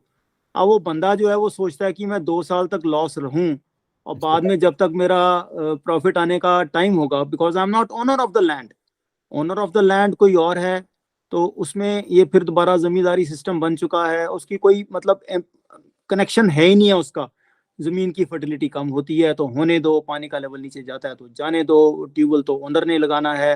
तो वो सारी चीजें जो है ना कि वो जमीन को अपना जमीन समझता ही नहीं है, जितना जमीन से वो एक्सट्रैक्ट कर ले 1 साल में कर ले, ये भी एक बहुत बड़ा एस्पेक्ट है। Anurag, Anurag, Yeah. हाँ, So Mandy sir, I think very much like what you're saying. Actually मैं इस बारे में काफी रिसर्च किया था। एक टाइम ऐसा था कि मैं एक्चुअली स्टार्टअप करना चाहता था। तो आपने जो एस्पेक्ट बोला, मैं एक्चुअली उसमें कुछ ऐड करना चाहता हूँ कि मैंने क्या एनविजन किया था, कैसे फार्मर्स एक्चुअली कर सकते हैं। और आप बताइए, आप क्योंकि आप ग्राउंड पे हैं, आप बहुत अच्छे से बता सकते हैं। तो मेरा विजन था ना सर कि इससे permaculture, I think what we have to think about is a self sufficient agriculture. कैसे सेल्फ सफिशिएंट एग्रीकल्चर कैसे कर सकते हैं, जो एक ऐसा सिस्टम है जो अपने आप को सपोर्ट करता है। तो I'll take 2 minutes to kind of tell you my vision ki how actually everything will support each other and how financially it will become viable and without any waste. So first thing starts with having a herd of cows. क्योंकि अगर आपके पास गाय है तो आप दूध produce कर रहे हो, और आप दूध प्रोड्यूस कर रहे हो साथ में आप गोबर प्रोड्यूस कर रहे हो। जब आप बेच रहे हो, दूध से आपको फायदा हो रहा है, ऑर्गेनिक दूध बेच रहे हो। अब उस गोबर से क्या है कि उस गोबर से आप गोबर गैस बना ले रहे हो। गोबर गैस से आपकी क्या हो रही है कि आपकी एनर्जी की रिक्वायरमेंट है वो पूरी हो जा रही है। उसी गोबर गैस का जो फाइनल जो प्रोडक्ट निकलता है वो आपका ऑर्गेनिक ये बन जाता है, वो आपका मैन्योर ऑर्गेनिक क्या कहते मैन्योर हैं, खाद बन जाता है। वो खाद से अगर आप खेती करते हो तो खेती भी 3-4 तरह की होनी चाहिए। जैसे कि आपने बोला बाइकॉट और मोनोकॉट, वो होना चाहिए, पर साथ में सब्जियां भी होनी। अब आपको गाय को खिलानी भी है। अब गाय को खिलाने के लिए अगर आप साथ में सब्जियां उगाओगे तो क्या होगा कि आप पूरी सब्जियां तो दोगे नहीं। सब्जियों में बहुत सारा बाई प्रोडक्ट निकलता है जो कि बहुत ही प्रोटीनस होता है, वो आप गाय को खिला दो। और साथ में उसके साथ में अगर साथ में मधुमक्खियां लगाते हो, अगर आप बी फार्मिंग भी साथ में करते हो और कुछ फ्लावर फार्मिंग भी करते हो, तो आप फ्लावर फार्मिंग करोगे तो आप flower 1 portion of flower farming करोगे तो फ्लावर्स भी बेच करके, फ्लावर का बहुत बड़ा मार्केट है, तो आप फ्लावर से आपको पैसे मिलेंगे। फ्लावर से आपका क्या होगा, आपका बी प्रोडक्शन होगा। बी प्रोडक्शन से क्या होगा कि आपका आपका क्रॉप का क्वालिटी काफी बढ़ेगा, क्योंकि पॉलिनेशन होगा, क्वालिटी ऑफ क्रॉप बनेगा, और ये पूरा का पूरा सिस्टम जो है वो एक दूसरे को सपोर्ट करने लगेगा। तो आपको बाहर से कुछ लाने की जरूरत है ही नहीं। सब कुछ आप अपने आप ही प्रोड्यूस कर रहे हो, और सब कुछ अपने आप ही कंज्यूम कर रहे हो, और हर प्रोडक्ट आपका सेलेबल है। दूध सेलेबल है, आपके अन्न सेलेबल है, आपकी सब्जियां सेलेबल है, आपकी शहद सेलेबल है, और आपकी फ्लावर सेलेबल है। तो 6-7 तरीके से आपको अलग-अलग तरीके से आपको इनकम आ रही है। And some of these are very good healthy crash crop. I mean, अच्छे क्वालिटी का honey, organic honey sells for like 3 times 4 times more than regular honey. आपको ऐसा लगता है कि ऐसा कोई सिस्टम बनाया जा सकता है, जैसे कि एक पर्मा कल्चर का कॉन्सेप्ट बन के आए, कि things which is like self sufficient. धरती ऐसे ही थी पहले, एवरीथिंग वाज सेल्फ सफिशिएंट। आपने जहां से स्टार्ट किया, हमें बहुत तरह बरगलाया गया, गलत बातें बताई गई, लेकिन ultimately it's all about how do we create that cycle which sustain by itself, but it has lot of things coming out of it which will support itself. तो जैसे आपको गाय के लिए चारा नहीं खरीदना है बाहर से, आपको मैन्योर बाहर से नहीं खरीदना है, आपकी एनर्जी की भी जो नीड है वो भी पूरी हो जा रही है। तो do you think this is sustainable and this can be implemented? मैंने आपको बताया कि वो साइंस स्पिरिचुअलिटी इन रिसर्च में हमें एक एग्रीकल्चरल रिसर्च काउंसिल के जो डिप्टी डायरेक्टर जहाँ मिले थे, वहाँ पे मैंने एग्जैक्टली यही डिस्कशन की थी जो आप कह रहे हैं, एग्जैक्टली। बस आप उसे परमा कल्चर कह रहे हैं, मैंने उसका नाम तब दिया था integrated farming, that everything is integrated. And then हमने उसमें ये भी बताया था कि 3 एकड़ जमीन हो, 3 काउज हों, 3 फैमिली मेंबर्स उसमें, चाहे हस्बैंड वाइफ सन या जैसे भी करके, अगर एक वर्किंग पेरेंट है कुछ भी करके उसके ऊपर काम करता है, तो वो काफ़ी सस्टेनेबल मॉडल रहता है। इसके इश्यूज बहुत हैं, बहुत इश्यूज में फिर एक कल्चर भी आ जाता है। सबसे बड़ा कल्चर जो पंजाब का मैं आपको बता रहा हूँ, it may not be true for you, हमारे हर एक फैमिली में ये कहते हैं, बेटा पढ़ ले, कुछ बन जाएगा, नहीं तो खेतों जोगा ही रह जाएगा। खेतों जोगा मतलब खेत के लिए ही रह जाएगा तू। तो पहली बात तो ये कि खेत में रहना एक अनपढ़ता और असफल होने का एक प्रतीक बन गया, कि ये बंदा जिंदगी में असफल है, अनपढ़ है, कुछ नहीं कर पाया, तो ये खेत में काम कर रहा है, पहली बात। दूसरा, खेत में बच्चे जाकर ही राजी नहीं है, उनको पता ही नहीं है कि खेत में क्या है क्या नहीं है। आपकी बात मैं बिल्कुल 100% इन एग्रीमेंट हूँ, और बहुत जगह पे हमने मोटिवेट करने की कोशिश की, कुछ लोग मोटिवेट हो भी गए हैं, ये नहीं कि हम हमारी कोई 100% फेलियर रेट रहा है। उसमें ये है कि हम ये सामान जो सारा ना, ये मार्केट के साथ रिलेटेड है। शहद है, नींबू है, सब्जी है, फ्लावर्स हैं, ये सारे मंडी में जाने की बात होती है, और मंडी लगती है सुबह 5 बजे 4:30 बजे, ठीक है। और फार्मर्स के बच्चे जो हैं वो भी अब व्हाट्सएप पे, ट्विटर पे, जिस चीज़ों पे हम हुक्ड ऑन हैं, फेसबुक पे, टिकटॉक, वो भी रात के 11-12 बजे तक मंडी बच्चे जाते ही नहीं है। जो ओनर है वो जाता ही नहीं है मंडी। ये बहुत बड़ी बात है। मंडी जाएगा, वहां देखेगा क्या बिक रहा है क्या नहीं बिक रहा। उसके अंदर एक, जब ये फार्मर्स जिनको हमने अडॉप्ट किया, तो हमने उसको बोला है, फार्मर को, एक सुनने में थोड़ी हंसी वाली बात लगेगी, हमने कहा तुम्हारे यहाँ पुदीना, पुदीना तो जानते हैं आप, मिंट, उसको वो लोग पूदना कहते हैं, पूदना, पंजाबी के जो जो विलेज जी। वाला पोर्शन है, पूदना। तो कहते कि हम पूदना हमें आप दे देंगे आप गुच्छी में। कहता हाँ जी पूदना दे देंगे। मैंने कहा एक गुच्छी के हम आपको 10 रुपीज देंगे। गुच्छी समझते हैं आप, है ना, एक बंडल के, स्मॉल बंडल के। तो कहता अच्छा ये 10 रुपए का बंडल बिकता है। मैंने कहा हाँ। कहते हमारे यहाँ तो जो पूदना है वो पानी का, जहाँ से खाल कहते हैं, जहाँ से पानी बहता है, वहां पे as a That's weed right. उग जाता है। हम It's a तो water. हाँ, correct. वहां से हम कहते हैं उखाड़ उखाड़ के दुखी हो जाते हैं, फेंकते हैं। हमें पता नहीं कि ये बिकने वाली चीज भी है, कितनी चट्टी बना लोगे, हमें तो पता नहीं है ये बिकती है। अगर उनको ये सब चीजें पता चल जाएंगी कि ये सारी चीजें बिकती हैं, वो वहां पे जाएंगे, उगाएंगे। बच्चों के फार्मर्स भी, जो बच्चे हैं वो भी इंटरेस्ट लेंगे, उनका फार्म पे जाके दिल भी करेगा कि अच्छा ओके मैंने नींबू लगाए हैं, दूसरे साल तीसरे साल नींबू उगने शुरू हो जाते हैं। वो नींबू बेचेगा, चाहे वो 100, मैंने उनको ये बोला कि वो 100 रुपए का तेल खर्च कर दे आपके मोटरसाइकिल पे जाने के, लेकिन अगर वो 200 रुपए का नींबू बेच के आएगा, 100 रुपए उसकी जेब में जाएंगे, तो वो भी इंटरेस्ट लेगा। डाइवर्सिटी, जो बातें आपने सारी कही, but they need a root level, reprogramming in the psyche of the farmers, तो बच्चों को पूछो, मैं जितने भी लोगों को पूछता हूँ कि तू अपने, हमारे कॉलेज में भी बच्चे आते हैं कि तुम्हारे पास फार्म लैंड है? हाँ जी है, मेरे पास इतने एकड़, तो मेरे हिस्से आता है मतलब बंट पटा के, चाचा ताया काट के, मेरे अपने भाइयों से करके। मैंने कहा तू क्या करेगा? कहता मैं तो बेच दूंगा, मैं कोशिश करूंगा कि वहां पे मॉल बन जाए या कुछ बन जाए। और तू क्या करेगा पैसे करके? कहते वो फिर मैं कनाडा चला जाऊंगा, कनेडा जिसे कहते हैं, मैं कनाडा चला जाऊंगा। तो ये ना, बट इसमें सोशल कल्चरल बहुत सारे एस्पेक्ट आ जाते हैं। मेहनत हम करने नहीं चाहते, ठीक है, हमें बच्चों को मेहनत करना, मोटिवेट करना, ये सब चीजों की रीट्रेनिंग करना। फ्लावर्स कहाँ पे बिकेंगे, कितने बिकेंगे, कौन से बिकेंगे फ्लावर्स, सर जैसे सर ग्लैमग्लास वगैरह हैं। डिस्ट्रीब्यूशन, तो मतलब सर डिस्ट्रीब्यूशन जो है वो एक चैलेंज है। अगर उस डिस्ट्रीब्यूशन चैलेंज को सॉल्व कर दिया जाए, एंड ऑब्वियस सी बात है, ऑफिस में जाने वाले लोग 8 बजे ऑफिस जाते हैं, फार्मर क्यों 4 बजे सुबह उठे? Right, I mean it's a fair question and fair ask. लेकिन अगर with digital technology, I think digital technology आज मार्केट में इस लेवल तक अवेलेबल है कि अगर उस डिस्ट्रीब्यूशन चैलेंज को सॉल्व कर दिया जाए, तो I think this can work. जैसे यहाँ हमारे अमेरिका न्यू जर्सी में एक्चुअली एक मेरी फार्मर से बात हुई थी सेव सॉइल मिशन के दौरान। तो उसने बहुत अच्छा मॉडल निकाला। तो उसने क्या मॉडल निकाला था? उसने मॉडल निकाला था कि आप जो जितनी सब्जियां, आपकी जो जितनी भी आपके जितने भी घर से जो ग्रीन लीफी वेजिटेबल्स या ग्रीन जो भी डिस्कार्ड आप करते हो, आप उसको डिस्कार्ड मत करो, आप उसको फेंको नहीं, क्योंकि मुझे वो मैन्योर खरीदना पड़ता है। मैं आप आकर के वो आपसे मैन्योर खरीदूंगा, और साथ में जब मैं आऊंगा, तो साथ में जब आऊंगा तो उसका मैं आपको या तो कुछ पैसे दूंगा। उसका उसका यहाँ कॉन्सेप्ट था, अमेरिका की इकोनॉमी थोड़ी अलग है, तो उसका कहना था कि आपको जितने भी ऑर्गेनिक मैटर चाहिए आपको अपने गार्डन के लिए, मैं आपको फ्री में दे दूंगा। लेकिन मैं सब्जियां भी उगाता हूँ, मैं सामान भी उगाता हूँ, और मैं आपको आके सप्लाई करूंगा। तो एक तरह से क्या है ना, एक एक वो भी एक साइकिल बन सकता है कि आप जो भी डिस्कार्ड करते हो ग्रीन चीजें, वो आप उसको डिस्कार्ड ना करो, आप उसको बेचो उस फार्मर को। और फार्मर भी जो है आपको उस डिस्काउंट, क्योंकि फार्मर को भी वो चाहिए, ऑर्गेनिक मैटर चाहिए अपने सॉइल के ऑर्गेनिक मैटर को इंक्रीज करने के लिए।